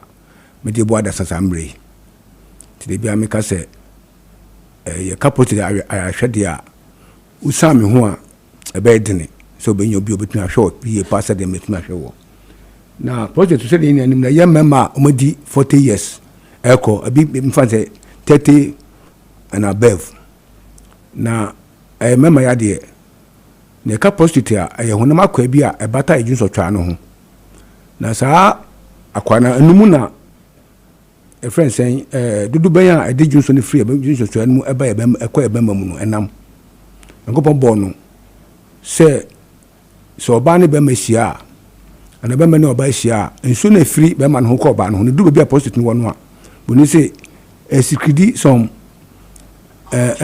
fuel the bid support nsuo bi de support sperms nso de be ya ebetumi anante ha so akɔba no ho na saa akwa we omu a ɛhono a ɛde susuanso bi te sɛ ɛmo wadwunso pii anajo uguso a wadwunso na bedu baabi wadwunso no kan ne sɛ ama ho anya ha na wadwunso agu ho ɛdidimu saa bedu baabi wadwunso no kan na akogya so wadwunso a bɛkyim kakra nsa na wadwunso ɛne deɛ hu ni sɛ nipa bebre nipa ni bi ɛwɔ hɔ a sɛ edu za level no a na aye problem one hwe ne ekura na ekosho rubber even at that stage because ebi how to otumi chim saa bi force say onko toilet ansan na otumi ayden adwunso anu kura na badwunso no ketua bi na eba na enu aso positive na aso betumi ama wo badwunso be wi no bahwe na adwunso ni bi aka odwunso twa na mu ntenche na adwunso aka no asan akɔdwunso didimu saa beduru baabi nso no betumi ama adwunso boja ebetumi ama wadwunso agu ho a wonim sɛ dwunso dew dwunso bɛka dwunso wonti sɛ dwunso dew but hwɛ na dwunso ne ba on its own process na ɛsa ebetumi ama osisi ayɔ ya ebetumi ama mama sam akɔfam ebetumi ama sɛ wadwunso awie na wode bɛma hyɛ oboha mu no bɛhwɛ na dwunso bi ɛsa nso so o pant no mu ɛno aso na ɛsa na saa yiwe wodi didim sɛ beduru baabi no dakro bɛsɔ sɛ ɔbɛdwunso na dwunso aka waya so ntumi dwunso ayɛ sɛ ɔkɔ na de roba shell ana de roba shell bambam ne da twinju na aka waya so no ana mo ye kwan adwunso na afi na dwunso abeka roba na abeka waya so no na udwunso fam de bia na yare we doctor fo ni hospital abofo ni ho aduro a omo edima u yare na ko unya uti hu some symptoms ya ma bo so yi na so hospital aduro edima wo no e manage udwunso no tamsulosin hydrochloride and also finasteride no manage udwunso no entu yare na se na we na yankopɔ adom ya mama hu aduru a etu yare na se ankasa ehwinke positive na ayekese no na positive no se ayekese na kofa sansu so ne ba medo no ebe hwinke no ama na normalize positive no se de be ya sunsanso amabo din yare ebejaye na nunti na de bia meka se obi cho machi a wo positive obi cho machi akwan se cho machi akwan a so the nipa na sepa because say the kase nipa bitumi ya ma opa ne say obecho mechi akwan fi say mi ankasa metie na me victim positive victim de bia meka ya edo we ne ya mi adum de say me hu ya de na meti a me nko ba bia nko pa ya so ba bia a manfo eba makachi deni na amehwe omo enti say wotimi nka mandwin se bia sebe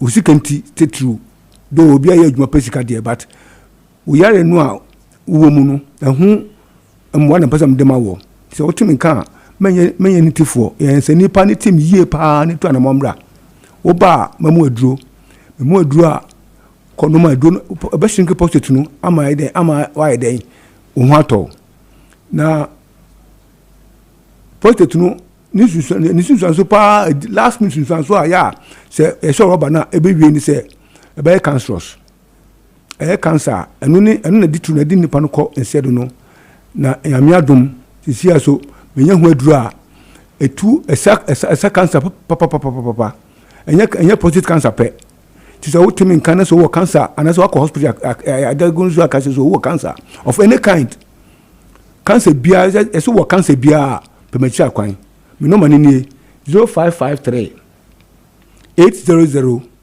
678 0553 800 678 bra wo ba me ofifi down ewo kaswa nyanya no kantempon so wo ba your machine so hard be test to a confirm sampa wo positive in fact unique machine for cancer entinu wo obi a ya test to a confirm doctor bi a will test a confirm so wo cancer you are good to go between aba ana wo obi a wonso no me fan say ndey Junso akema untumi junso wo ba mamu edo within 40 minutes so utumi junso 40 minutes so utumi junso na enkoba se ebe shock catheter ana so wo obi a junso kan na wo chima sana ba chimpo kakra bi na beba bra eduro ha mama wa anu so obetumi ajunso freely a woni how kra entinu wo timi kan memprimu akoma manya ni tifo se me kan no ye nyansa ni etu anamo pemechi akwan na bra no kaswa baby the fifi prat last stop e o yan no kwantempo no so uduru kaswa uko bisa se nchi main Kumasi station no uko ho a wo se wo pe fifi down taxi we taxi na pedal we taxi the kache da ban so ubi so obatampa uso obatampa ba na to be 3 minutes we do makache wo ba your machines so why be test wo the test na confirm so positive you are good to go. To be honest with you, at time most of the time people say testing him so positive and many because say yarifufo bi na ye o na kofa say no ba yari bebre o wa etumi asa na so no ehun asam different nti say wutim ba nim say positive nko ade wo beto na afi na mamu aduro na ho ato nti say me kan wasam na me kan ni bi so bi am ka say ya bo me say me gura me ye ho adwuma ya me pa ibenya miss of be je donatum because miss of je donatuma minim say obia yan show obia catheter hospital bio because we yare na say hospital na say mo e me don manwa e be single hospital no e be na do na yare na kase ama ya show rubber yan show rubber nti say utimi kan fam no man so yo ba we be ma fa no man no bia no bitimi da bo bia bitimi da bo u papa bitimi da bo unebi bitimi da bo na nabi ukunu bi bitimi da bo nti no man ni 0553 800 678 0553 800 678. We were agents were across the country, few other places. We were agent was Sunyane, the number 0539 122 799. Sunyane 0539 122 799. Cape Coast 0249 124716. Cape Coast 0249 124716. Kofodia 050 740 4737. Kofodia 050 740 4737. Bibiani 0243 6869 38. Bibiani 0243 6869 38. Kumasi 0249 496166. Kumasi 0249 496166. Takrade 0246 04 34 58. Takrade 0246 04 34 58. Takwa 0244 92 94 01.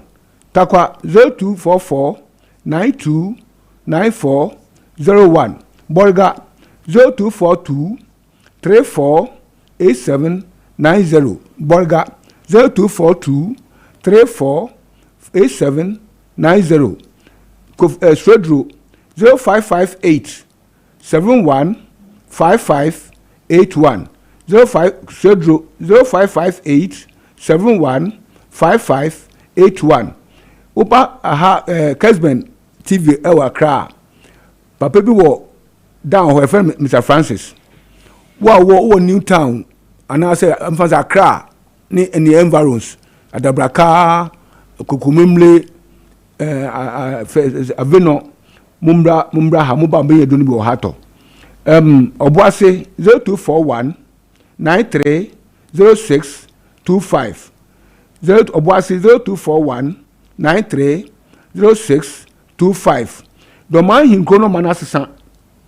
Doma no manasesa. Anunie 024 0541 0548 41 45 23.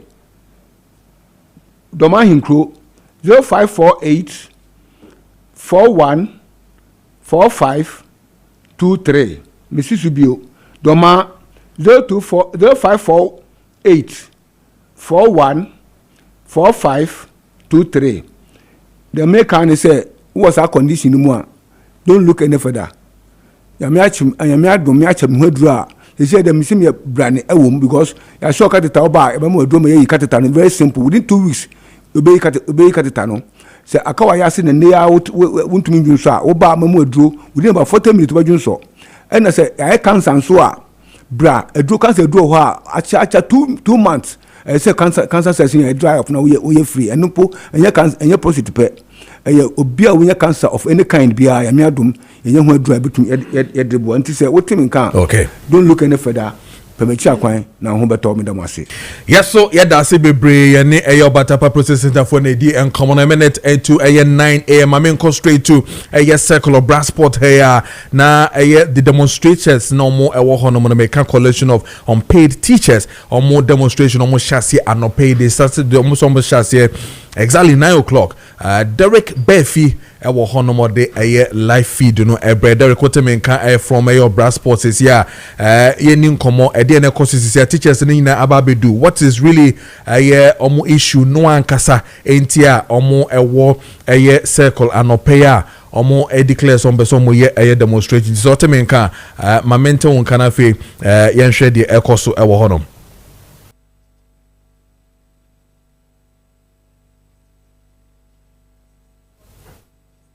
Okay, so I'm ready. So we'll come back again and then we'll deal with it and then we'll come back. Why ready? I'm going to come back now for yendi enkomo.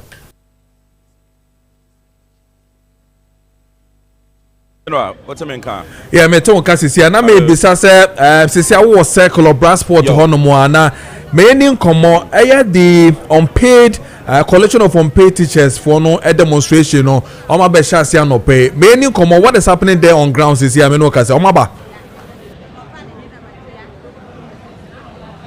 General Meda say eno na yenya ntie say unpaid teachers a collection of unpaid teachers on be demonstration omo assembly nyina ne say last year 2024 November and omunya appointment say yemfa omo say omo nchira de ebinum nchira de e wo JHS ebinum nchira de e wo secondary schools ebinum teacher for no so ebi mu awie university and ebinum say training college na me he omo mu awie university omo dodo no be 6200 ana me no kasai omo adwuma from last year November no mu kire mu a omo salary anasa katu ya o se de ma omo ye de appointment no na be si ne ba akopɛ ana omo ensaka me pese me kasa no be tenten abrante ba ko a ono enso ka convenience no ho o ha se pese ne di nkomo kakra abrante me ma acheba Kessben so yeah me jimo so Kessben ba so yanhwe breben ana aban efa mo a enne menemo kasa be si ne mo se munya makatu a enne mo ye demonstration aban no efa November 2024 ena ye share adwuma se ye adwuma be si 2025 November ena aban start so otu ayeka na abosome dodo na ye ni nyina no sika no de aban na mfa maye miwa abra aban ni betu eka no finance minister babonte be ka kire say waye supplementary clearance amaye ye na arrest ni wom na ye salary so ewom en saka salary no ye hu arrest ni wo ye payment voucher so eso so ye nsan ka se ayera FP voucher no so ye hu ba bia ye arrest na kodi enti ene no ye wa ha na ya asem tiawa ye hia se Ministry of Finance and Ministry of Education omo kire ye dakro poti ye nsabeka ye arrest no ene due na yenhwe medical tron krata de akọ money mpanifo medical hiesia wo mo ansa na ba se ya na yesia yedi kan hia ministry no Ministry of Education no na enze nkomo twetwe no ankosi bebia antina yate ahwe mountain so a pese Ghana fo nyina ate ye nantisi enti se yehwe mu a musika besa dodo sen abosome sen anaka mu anasa ban tu ya be se sen anaba tu ya sen no ntu ya aban no sase tu eka November 2025 enti watu ayeka this is our 4th month and watu ayeka ayaji salary na ebi ayadwuma 14 months omun sanka salary ebi de 10 months and ebi so de 6 months ani nyina no chese aka ekemu sisi ame no kase they said nemo kono e de pa na mo pe payment plan na mo pe ananse musika na mo pesenka aban emfa ni nyina ama mo preko e payment plan dientia ye ni abri payment plan no ho ne say clearance na aban na de maaye no o my 1.1 billion or de maaye ne anese for IFI sa e branding enyina na odi sika no maaye bo nanso ye nyina ya rest ama nanso so no honorable minister for health aba bonten the payment plan aba ama nurses na bosumi ya wo ya nimu next for ne nsa bɛhyɛ ase aka on salary arrears ɛnso so yɛ deɛ yɛ pusu nhoma na yɛ ntewe tina yɛ wabɔnte sisi mehwɛ mododo yi a sɛ dem wɔka sɛ overbear sɛ ɛyɛ wɔn university teacher training college no ɛyɛ different ana mo universities no mo yɛ bɛ 6,200 sɛ nipa ɛwɔ ha yi deɛ nhyɛ dɛ no do na nam kwan so mo ba ebi free Tamale ebi nso free Central Region Takoradi a mo nya medua enkran traffic nti do na nam kwan mu a mo ba okay nti yɛnhwɛ sɛ ɛnɛ no mokɔ na sɛ mo anti bibia bie mu a ɛdeɛn na mo pɛ sɛ mo yɛ okay sɛ ɛnɛ no yɛkɔ na yɛ ante hwe a yɛbɛtoa so apekete afiri hɔ we continue with the picketing yɛbɛtoa so apekete a demonstrate akɔpem sɛ aban no bɛte yɛn sufrɛ na wama yɛ muayɛ nti ɛhen ne hen na mo ɛfa mo kɔ hen fa finance pay ana ba bibio mu ambesa na yɛbɛkɔ finance ministry yɛbɛkɔ the presidency the seat of the presidency na afei yɛbɛwie wɔ ɛyɛ the education ministry okay nti brakwadwo ɛno no abrante ba convener ma menhwɛ sɛ menya ɛyɛ manfo ni bi ne no mo abonkɔm a yɛnua bai ma hu sɛ ne ba hyɛ n'akyi obi a ba hyɛ w'akyi ana ode bɛyɛ demonstration adai Madam was say someone me akwenye yi say me so me expressing me grievances. Now enye easy it hasn't been easy from day one. Some of us we took loans to rent. Some of us we went hungry for 1 year and above. And so now we have not been paid. As I'm standing here, I'm owing my landlord that he's taking his money. But so now the monthly salary we are taking cannot even take care of our rent. Not in talk less of what we are eating. Not in talk less of what we have taken from people, promising them that when our money comes, we will pay them. And yes, so we are pleading on government and they are not even minding us. So we are pleading on government. We are pleading on the finance minister. We are pleading on the education minister. Please come to our aid. We are suffering. In fact, we are really suffering. Thank you. Where do you teach? Primary or university? Secondary? I'm a primary teacher, please. And see, I also narrow who seven on Union Bani and Casacra, Braco, soon. O share send a bastion at Chino, the neighbor demonstration at Araho. And you know, Abema also, and also free also buy. But I was a pa, your friend David. Metradia or Begro near so as Ribuso Abuabo. Na Nintia, Mabepimu Hanu and Nano Payne say, Yaya Duma for 14, more than 14 months in the Yaya more than a year, but still now Bino at the 14 months MI.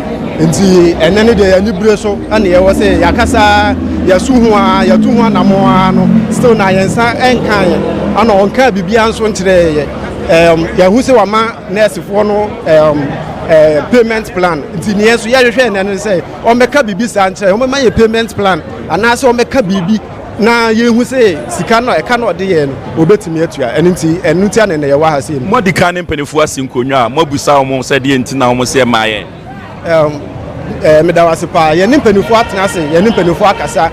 Me fancy be 2-3 weeks ago, nimpenifu share ye leaders no. Any omo kasa ye. Eso be seen in hu bibia. Oh yeah, almost it's in the pipeline almost ba. Ya hwe nim sa more than a year, more than more than 2 years ni. Eso still na no in the pipeline intimi medru ye. That's all pipeline. I said that's all pipeline. It's in me do ye. Abranti but also free in the bachelor their way. Me free Central Region. But for some reasons I will keep where I teach. Okay. Me the basic kakra. Okay. Yanshe. Say no and then more demonstration no. Say more the net more famu akọ na say aban no want BBM free no ha. More BBB one be meja de kire no kora na saying. Personally I will not think in a negative way. I am only hoping say after today no any man nyina be sisina kwan say dey ye hwehwe no and it will be too early for us to also say after today no dey be any I think we have leaders bibia ni omo kotena say now omo strategize ni ehun the way forward until for now we leave everything in the hands of the leadership and then we'll pick it from here whatever outcome it will be then we'll plan on that. Openi ba konso ha mpacho eni demo ehe na onso free by onso ye teacher mpacho ye training college and university oh okay o chira dey SS and primary SS okay school no dey bia won timi fan to dwa yenhwe musa ase na katua no e bia di kan aba dodo se na aba sen na aka mu okay ye be hwe abinu mo ho a was just to our cafe November. Okay. Been so December nearby. Been so by January. Been so one start fighting Bombay. Now won't pay about. Into no year how you know. And I young arrest from 10 to 14 months. What the anchor won't try a year. Now, then a nipa belu, consumer free. Now a bacope. And in Fasuna was on Odi. Debbie said, Yanam Benu sume free, Benu and Eshe. Oh, Patch say.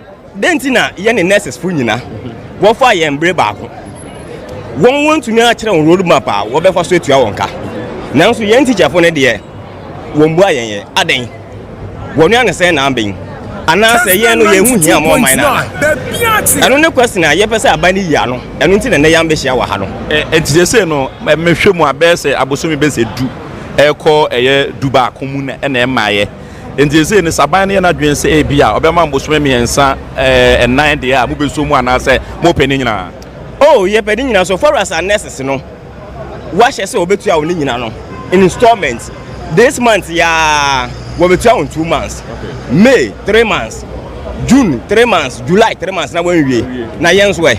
It is a 1 month to over to our Nina dia, and a young so turning in my end. It is said, oh, patch in the same say, when I'm you know, it could be not just a Chimoa, who's you say a bino, a shed nurses for no. I said, mean fun as a nurses for whom a chain teacher for Sana Bazochana. Sana me pesa mechere. Sana a buying huno, Sana or mining huno. And yes, sir.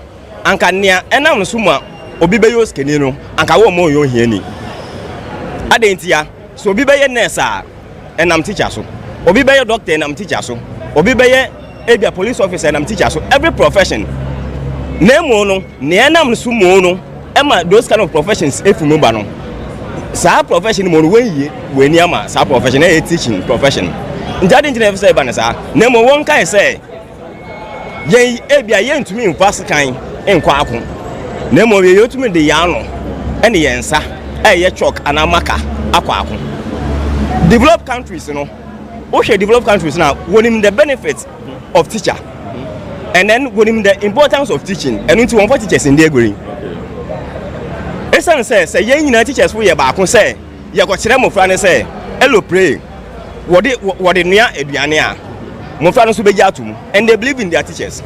And for one, near better abonting. No more near teachers for your better one, and no bejatum. In I didn't know where you are. And now, Metiasia, dear, not just say, Abana and Red dear, any monson or moon far a year, Sakan Coco, more than chalk on tobacco, Conoche, say, and Colana, moon, said that in your time of Momana, said all part of them. Men bunches are no mono. Sebi, what's it say in switch out to him? I hear you. Okay. Someone said, I didn't you. Eh, Bia. Wobeme didi mu saa seme sadwini ne metimu a ebi ofoforo ho adwini betima banetim na mo yen kan so hu se adekere yakoma yemi se say dentina se performance afole e Ghana ha teachers for classroom all right what are the all right by why the heart has been disconnected from the learners into our classroom all right but with not right frame of mindset enu ntino no akire ni nyina no e just surface but and sink it into the heart of the child. Okay. General Auntie, also Nadriano, or say, a basse, a buying a casse, won't to your mocha, and 3 years no be or a comma or say, or also the Chadiano, and Yadi or the Babachadia. And the Sawasha any Padodoa, a Guhaina, a teacher for Noa, Sabe, a yin to your mocha, or more and ne or mere demonstration, you know. Medical casse. Ebi university trained teachers ana ebi enso wo mo a omako training colleges just say me how many can omo an ma me data no say university for na 6200 ana say yintu omo eka e wo say aban etua omo eka na oba obra sports say ya aposifo a ebebo omo ho ban ama omo a started demonstration e de akono omo aba omo dodo no be say ahanu omo e wa ha say ya metuma ka say we know a peaceful demonstration because ombe demonstration no who say and to say the political one on ban no ye dey almost jama ye dabi jina because omo professional teachers are omo ejina hadin and opposite for ne dodo no say dey na ye dey emma the politicians demonstrations no no so ate a chese ni nyina na ene omo e dey ebi competition no ebi call Jubilee House wɔn wi a wɔn sa de bi ɛkɔ finance ministry ne hɔ mmienu na wɔn ɛde ebi ɛkɔ nti yegu so ɛwɔ atwɛn yɛ mu a yɛhwɛ sɛ wɔn bɛhyɛ ase wɔn kyerɛ mu a wɔn dodoɔ wɔn dɔɔso paa ne mu ebinom free ɛyɛ northern part ɛyɛ upper east upper west wɔn twɛn wɔn sɛ wɔn nyinaa ba bɛduru ha sɛ nti wɔn bɛduru ha sɛ yɛ na afei wɔn akɔ anaasɛ wɔn anante nti mu kasa deɛ yegu so ɛwɔ atwɛn yɛ mu a yɛtwɛn sɛ wɔn ebe movie na yɛdi wɔn akyi na deɛ ɛbɛba biara na deɛ bɛtɔ fam biara no yama atiefoɔ aso ate. Okay, very well. Nti no Derek mesan ba ho biom in a jiffy na afei yɛatoa so ɛwɔ hɔ nom nti Derek ɛwɔ ɛyɛ circles sisi amino ka say demonstrators no and start into omanamoni, but we're going to go there again after ɛyɛ yɛne on zige sticker yɛbɛtoa so na afei yɛakɔ live na afei executives no mo hɔ nyinaa no yɛne ɔmo asi nkonya na afei yɛdi nkɔmmɔ yie paa to really understand ɛyɛ ɔmo nneɛma no nyinaa wate ɛyɛ deɛ ɛkɔ so when it comes to coalition of unpaid teachers omo how much is here na ho komo any this is 17 minutes into a 9 a.m. Eba na physical stick at the atwaso amaba men kan just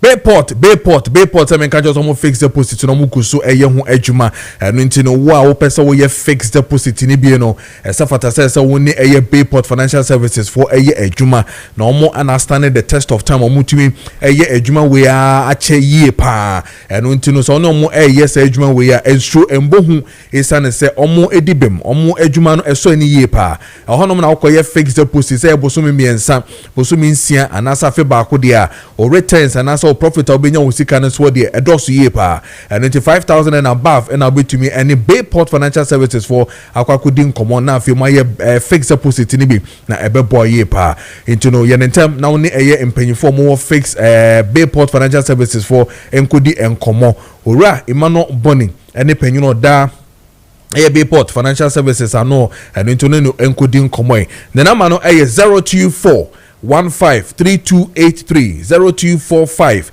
153283 0245 153283 and also 026 300 7922 026 300 7922 na one a Bayport financial services for ND and Common.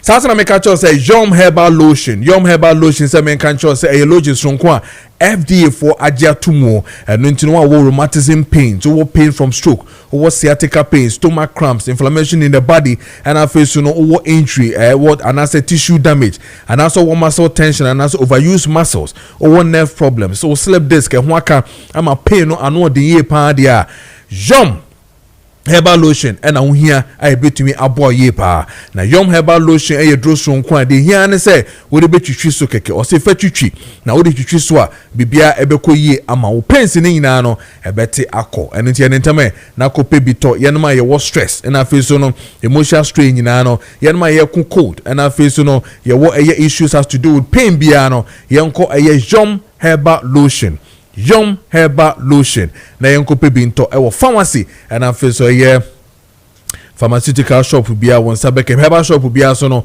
wonsa ebeke bi ewo hormanity and ntamwe na onim painful din come from Deals Generation Enterprise on 0244 730295 0244 730295 na feel so 0302 94 5146 0302 94 5146 Yom Herbal Lotion for body and joint pains and having Yom Herbal Lotion. Life is possible. Sasa na mekacho se chepam SMN kancho se entire ne die Jack obesha tare a ho be efe obesha tare a wo kwa to say yes ude no nyina start uni sika kra na wo ho efe na wa sha tare fata opa de okwa wotumu se wo ogidi ewo mu that believe na face no eye oji ho di no atumi ekọ emiye ma opa I don't na mekacho se oni eye chepam endi enkomo na chepam eno pam ntare a wotumu say yes wa pam ntare ni ye pa I don't say ye wedding say ye office wear announce say wo kwa dore eye anase bibia person wo ko bia no woni eye chepam endi enkomo na obepempam ni na ma chepam SMN kancho so wa woshi market honom na ne shop no ewo enti ene ntemwe na woni no enkodi nkomo o frɛ no ono obedin tawoso na afi bibia person ye ma obia no obetumi ayama frɛ no on 0206 837738 0206837738. Now on a chepam ending como chepam or say your custom tailoring. 21 minutes into a 9 a.m. Test message making kind of but answer no my main call a zika ho na fe no mentor so your test message and then I'll fly all the way back to the coalition of unpaid teachers for demonstration or that will speak to executives and no more Kenya no nanti no more beshase. So we're going to work with them till the time I'm be bibia and no hon come on be din na ziga morning bibia bokode. Yeah, bibia bokode boss. Eradia se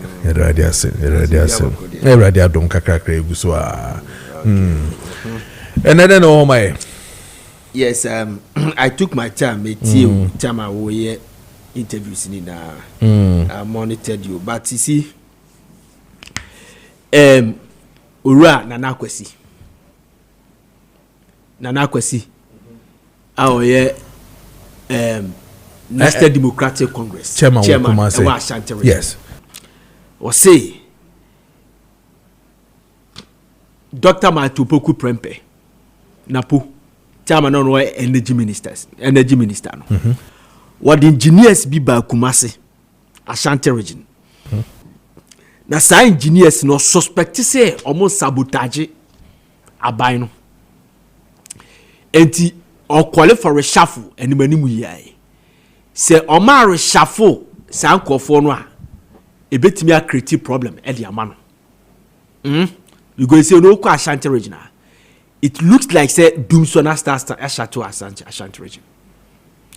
Even some of our places ground we experience 2.9 but almost Ashanti region they have started experiencing Doomso and the man as a party chairman I feel say the political party is in government said that she be here ba beto no de odi ka say yere shuffle sankofo no ne nhade because or suspect say they are sabotaging the government. You see President Mahama as a so yere reshuffle and manimu ye boss see ye kasa reshuffle nye ministers nkwan ye betimi a reshuffle enu na ana uze eye major appointment enti ye reshuffle ema come obi atibi. You get me?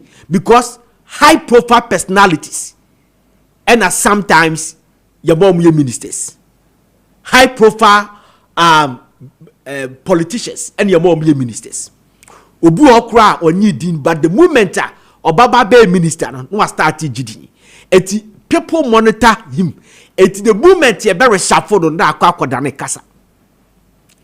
But President Mahama here reshuffle. You bet me I reshuffle.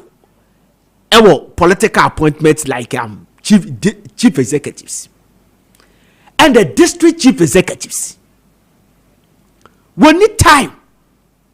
We here reshuffle. The reason why President Mahama quickly ya to abama no was shase so ya appointment and appointment no ye ni major appointment ministers no more na kasa na ye enkofu a no me ranking members mebwa enkofu a o me ranking members our parliament efa a certain sectors and o mo be ministers because no need time and enkofu a no me deputy ministers those days on that bemu because you don't have time. You get me? You have 4 years. You are almost 1.5 years. Papa didn't feel that didn't know him ye. Oh, here a shuffle. Share. Oko Ministry of Finance. Public Financial Management Compliance League for district assemblies. Public Financial Management Compliance League. Our district assemblies. No. HNZ. 12 out of 258 MMDCs scored above 50% in financial management. 258 your friend say district assemblies emu 12 pe any team score above 50%. Omo makadi na say sika ewe assemblies. Say sika wa assemblies. They say ebeye me nwanwa pass ejoso assembly. So omo kasa 12 we say hu ebeye me nwanwa pa. Because ball apa emne who ba ko che me person me kasa asemu bi. Owura ya mo apon kwanya me fa the crazy. Chama no ye okwa ejoso ejoso municipal no ye MMDCs. District league table UNDP for the local government no more organize no. Owura ya mo aponko we defense twice 2 times. Onu owura Samuel Sapon na onu so nyamkopon for the crazy. Kumasi Metropolitan Assembly. They were rocking horns. So we the first the following year we be the second. We the second the following year we be the first for over 4 years. So today, see a cut district league table. Where is Ejoso district? Me say President Mahama you hear reshuffle. Reshuffle no fifi kwete omutie ye ne a. See ko parliament a party in the reshuffle. Omuko ayi very say parliament. No more started reshuffle so from parliament. She Papa we say Honorable Isaac J. Bensa. Aseme na meseme nkada. Wetie mi a won fa nche me pa. Honorable Isaac J. Bensa was a Kropon member of parliament. On roads and transportation chairman, committee chairman. Wo friend na on person obekasa. We need time at the media. I don't get it.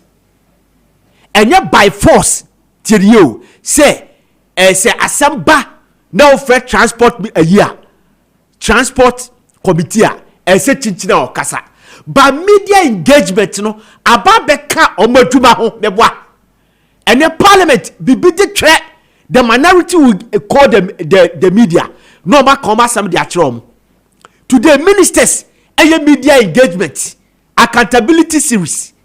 Members of parliament, majority leader, say minority they will come and engage the media. So it means that media about the call Bejumaho. What friend on person Bekasa? The Thierry, one year chairman. Our dark committee no. Okofro be o bypass no so kofro be ada ne buafu.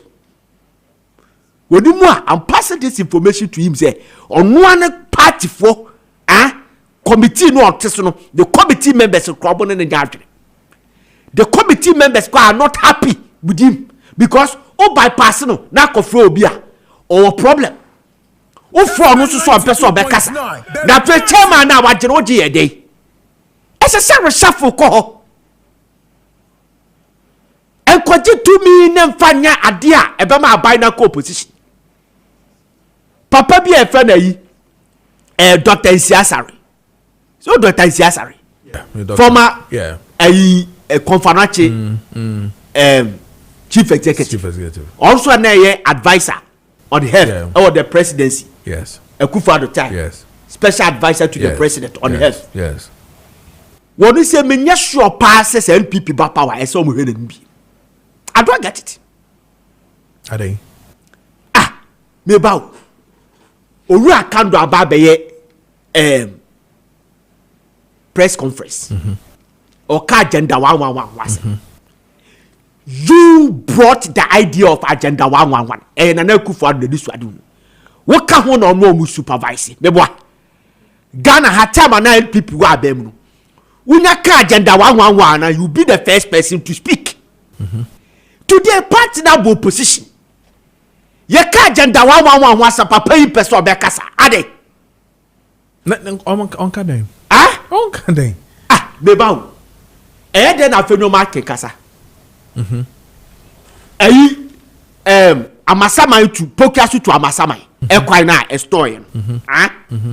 Tell my issue by him. I said so Boashi engage almost all the radio stations. Good. Scholarship on one summer by dinner. You see Kingsley Ajman engaging the press. Mebwa. We've seen the people that served NPP Abemua. They had opportunity. Almost serve ya. Ebia they have some documents at their disposal. Eti a party among some near. It is a bibipa. No, so that's a back come political party. I have to come out to set the record straight. You have information, you don't want to talk. Party na saba powers is here. Ubasa to see via Saka Aqua appointment. No, be obeti me akasa defend the party, no to fear. Sadi na CB. I don't get it. Obia oni party no. Why would you see Kabua? Adamakasa Asemoda.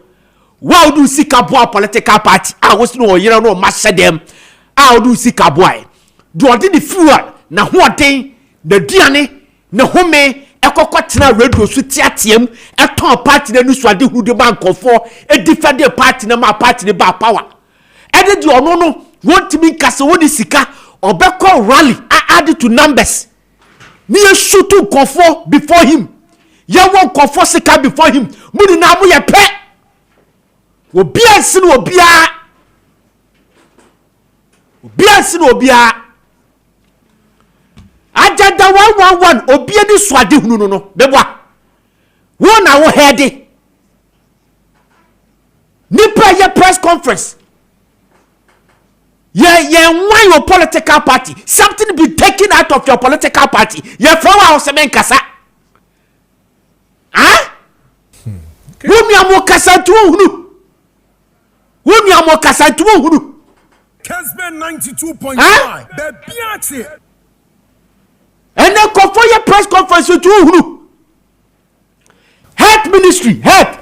Are you buyana? Are you a free year no to be can I press conference? Etibo hunu. Obekasa, why? Now, last one. Are you President Mahama? Yes. Or say what directing ministers and appointees to adhere to the cancellation of fuel allowances in allocations to reduce government expenditure. It is a good idea. You lauding. But you see, this is not enough. President Mahama would be boss, President Muhammad Madi when he was coming, or say, or be protected the government pace. Good. And Nutina was see Independence Day. Ayedino. A year 1 million, 20 million that we spent in 2024. Ma cut it down about 1 million. It's a year free Independence Square, the Kojo House. It's the 1 million. Yeah, 790 million. The portrait noir, a board appointees. More offices now. Political appointees offices now. First part where you have farmer contract na call job baby akonya 10 million Ghana cedis and 20 million. No akwa kudi. Was say download the picture in here. Go and download it. No one can say we are in cost you 200 Ghana cedis. Yeah. You understand? You are saving money. And I will say the Article 71 and Article 75 office holders over scrap it because you want to save money. And also we will say the reason why or person scrap it the goal in here to break the disparity between the remuneration of ordinary public servants and Article 71 75 office holders. And now say apart from that you also want to save money. Today saving money be now say your ministers and appointees should adhere to the cancellation of the fuel. Yeah. Me say and no enough. The clothing allowance and the wardrobe. Ada me tea ministers. Sika ya de momu e momu de center de. Omo wardrobe o jamba show e bi kra so see fuel. Okay. Let's start to tackle from that. Okay. It is not enough. Okay. Because you are no crown, obi o cry or pay bibi o minister no. What minister no flow of charge. Okay. Fuel station be to minister no fuel of charge. Okay. Share housing and utility rent. Housing rent for free. A minister to a few kwa. Tell you. Yeah. Minister yeshana tadia kwa. The whole year. yɛsa ma ne fridge yɛhyehyɛ no ma de agum ɛne aban na tua domestic security cook aban na tua the stewards aban na tua the gardeners aban na tua personal security aban na tua ansa na the housing utilities rent aban na tua electricity water aban na tua clothing aban na tua wo pese ye gini di si wo kache costa one pass adi we say count because I don't get it a minister that has all the privileges or will be bia that minister cannot afford or one atade or bese now maybe taxpayers man here for the cadia and then you haven't done anything one pass adi and count when you say you save money you are protecting the government purse. All right. But as a Paziga and then again today and President Mahama official launch of the free primary healthcare program no or was Shai Osudoku District Hospital Dodua 10 a.m. and now the Abraham. I mean go straight to a circle now you follow up on what is really happening there again. Derek so to come and to us demonstrators to make a collection of unpaid teachers sign a course here or home okay. General mete won kapa say yeguso ewa ha say ya teacher for no enwuma omoto enyina ne say ye ni abre ko omo ani abre pa na abrante ba ko de minim waje no enchiwe abro enchiwe obebusa say na ene demonstration no ne ho nchiwe ni ana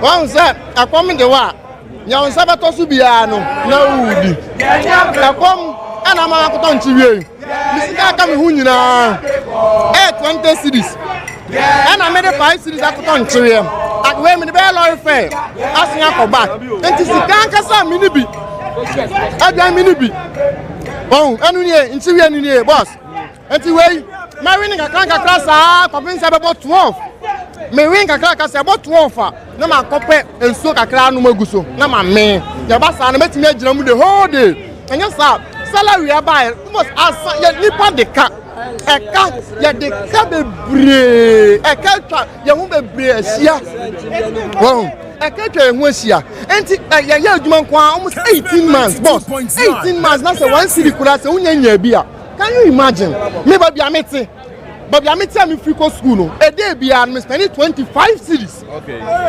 25 cities a day be can you imagine for 18 months 25 cities saying but I met me free me for motor sign for car because car need to go see baby I sign for motor and I sign the car motor no quite 10 cities car lorry for in and out you saying but say easy ya won 3 ya bre ya sramu sikani de ya nimsa wo ho ya na ya adwuma e date na mo nimsa wo ho sikano boss Clearance bar, scanning home. Okay. So education minister Ankasa, Ebien and Tom Sasikani about Yamoka. Okay.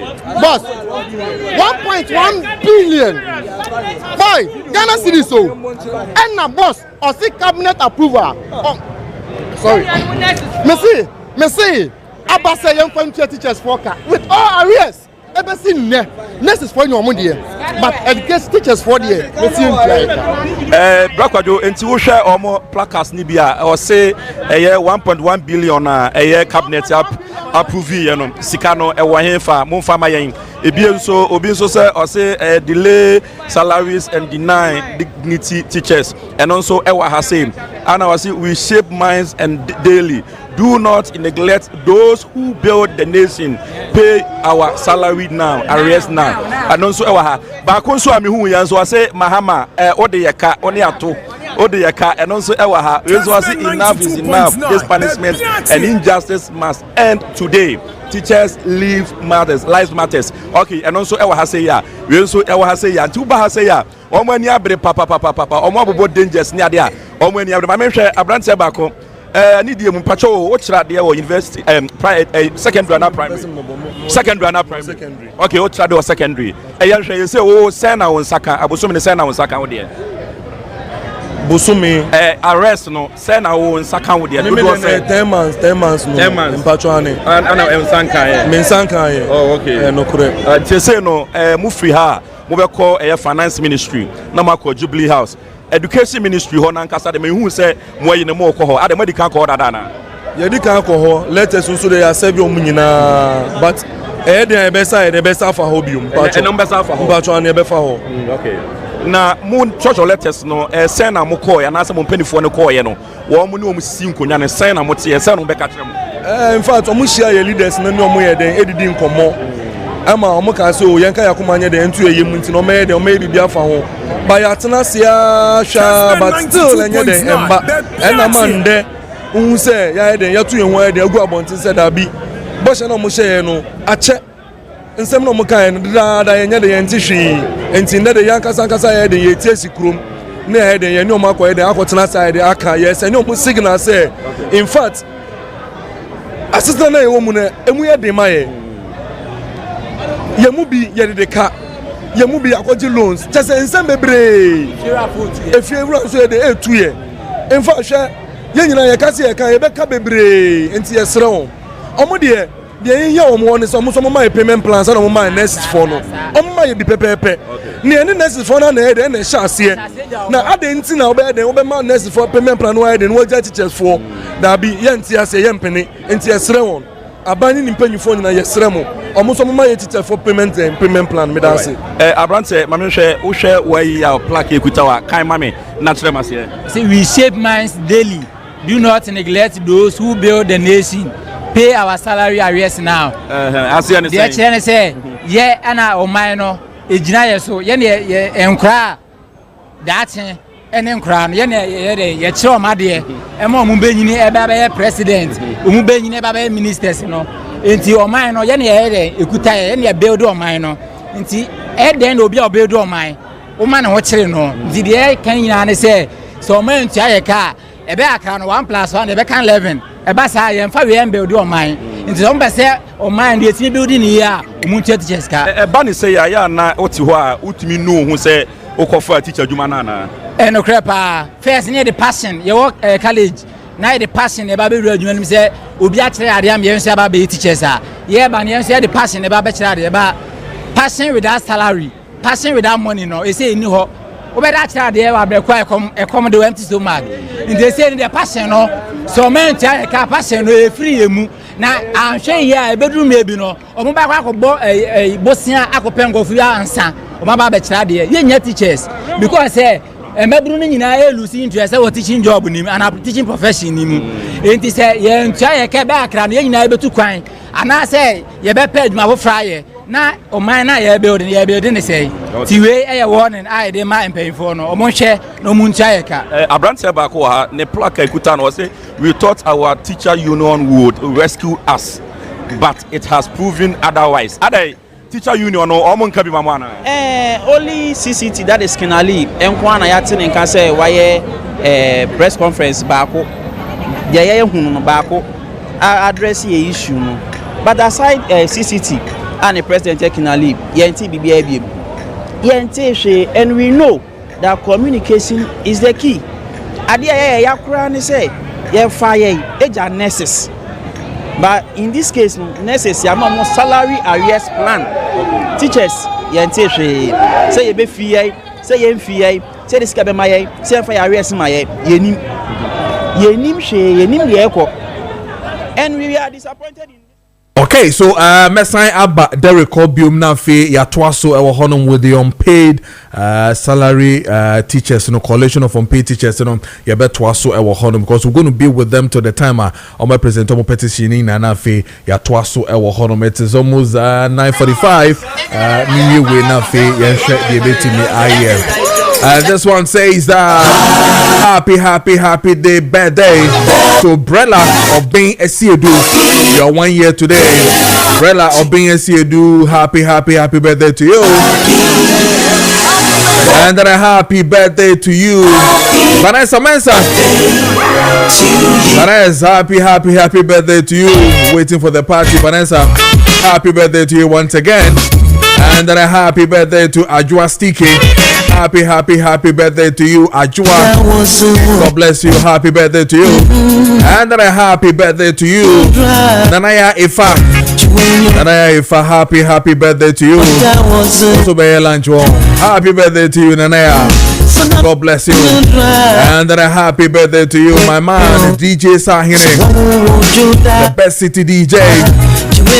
Happy birthday to you. Happy birthday once again, Sahine. But I see be brave. And so it's 9:46 minutes. I say, Kessben TV show and now face with DSTV channel 364 and then on Go TV channel 121. We did at a man Samson for Kojo Preko Dankwah. Me come back na fi me Derek Befi and twaso wo hormona fi no minche the ekoso wo hormona. Then we can understand exactly what is really happening when enfane baby ombeko and all that. So to me can be a quick one. Mami root to from brass sport. Okay, so mami Lusano sebe debia ye kan say e adwuma ye passion ana ye ede eye chese e ya ho fama ana ye de ye odo e sika no a ye de e mamu no na e maaye aban ahyembo se we na wo ka say unu aketo a odi wachi e pese obe ye teacher adwuma na wo encourage no ana so ma no enwuramu a me ne wonya dwen yes ensa ye nya adwuma nya de endidi ti se ensa be ye adwuma na ye sika akam ye pe sika na e ma adentina mema me nua bi e otifie so ngofa sa oya wem mema me nua bi ngofa sa oya wem de bi menye nti best ne se mema na switch institution no akwa institution a ye behwe niye ma asem ye tietia wa opani mpacho nso ye teacher ni me ye teacher ni ba o plaque de ekuta we kan na menhwa de na chire me mu. As a teacher we were fine until the promises made were broken, eroding our trust. Okay. Me ba try there. Yeah, teacher for since ye na nan ma bro wa promising ye dem allow if you put baby was there ya could your heaven. The bia all the profession will look down to us. They are over catch hand 1 year. Imagine that obia ye juma 10 months. Kessben 92.9. The Biachi.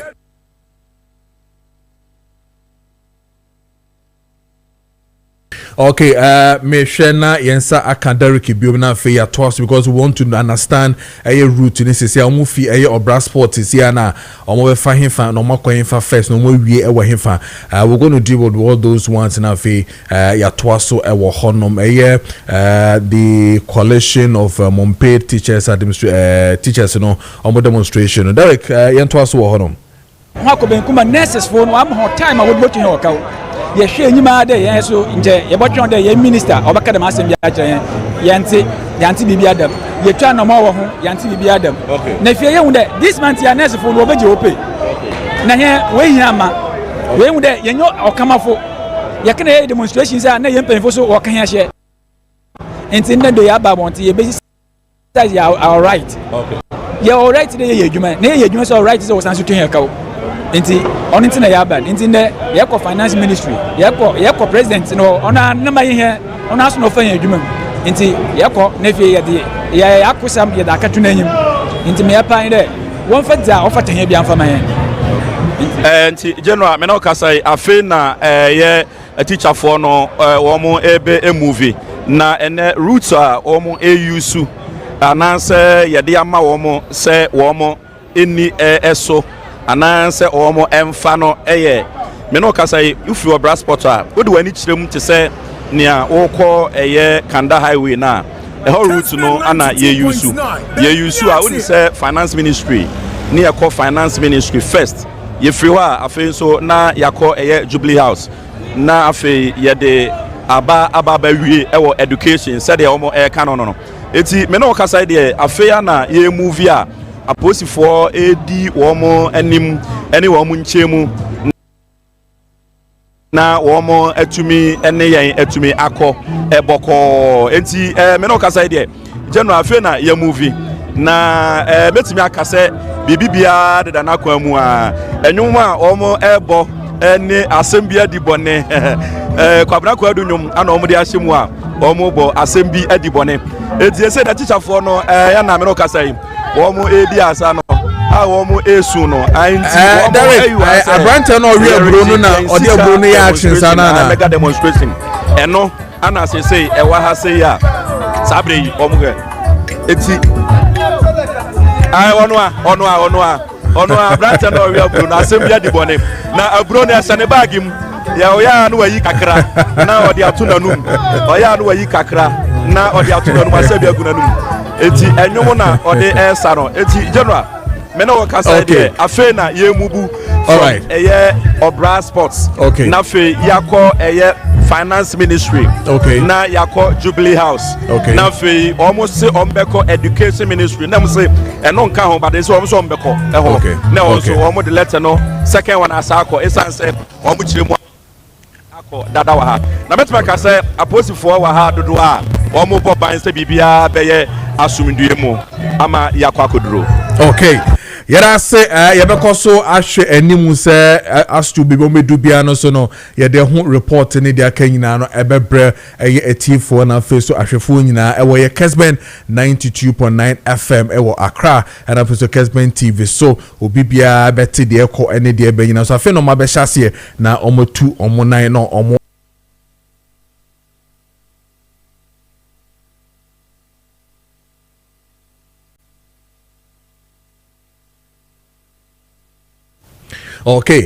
so clearly almost share they've started on nam kwanso moko but yebaba ye the details ni na ebebre won na fe de akobia no ye mfansie mu yin na ye de beba se butwa bo me a wo pe ne me do funtina me ne baby it's 5 minutes into a 10 a.m. But I must say, have a lovely morning. We'll be back again. Same time tomorrow. God willing. I'm a sense of Kojo Preko Dankwah. Good morning.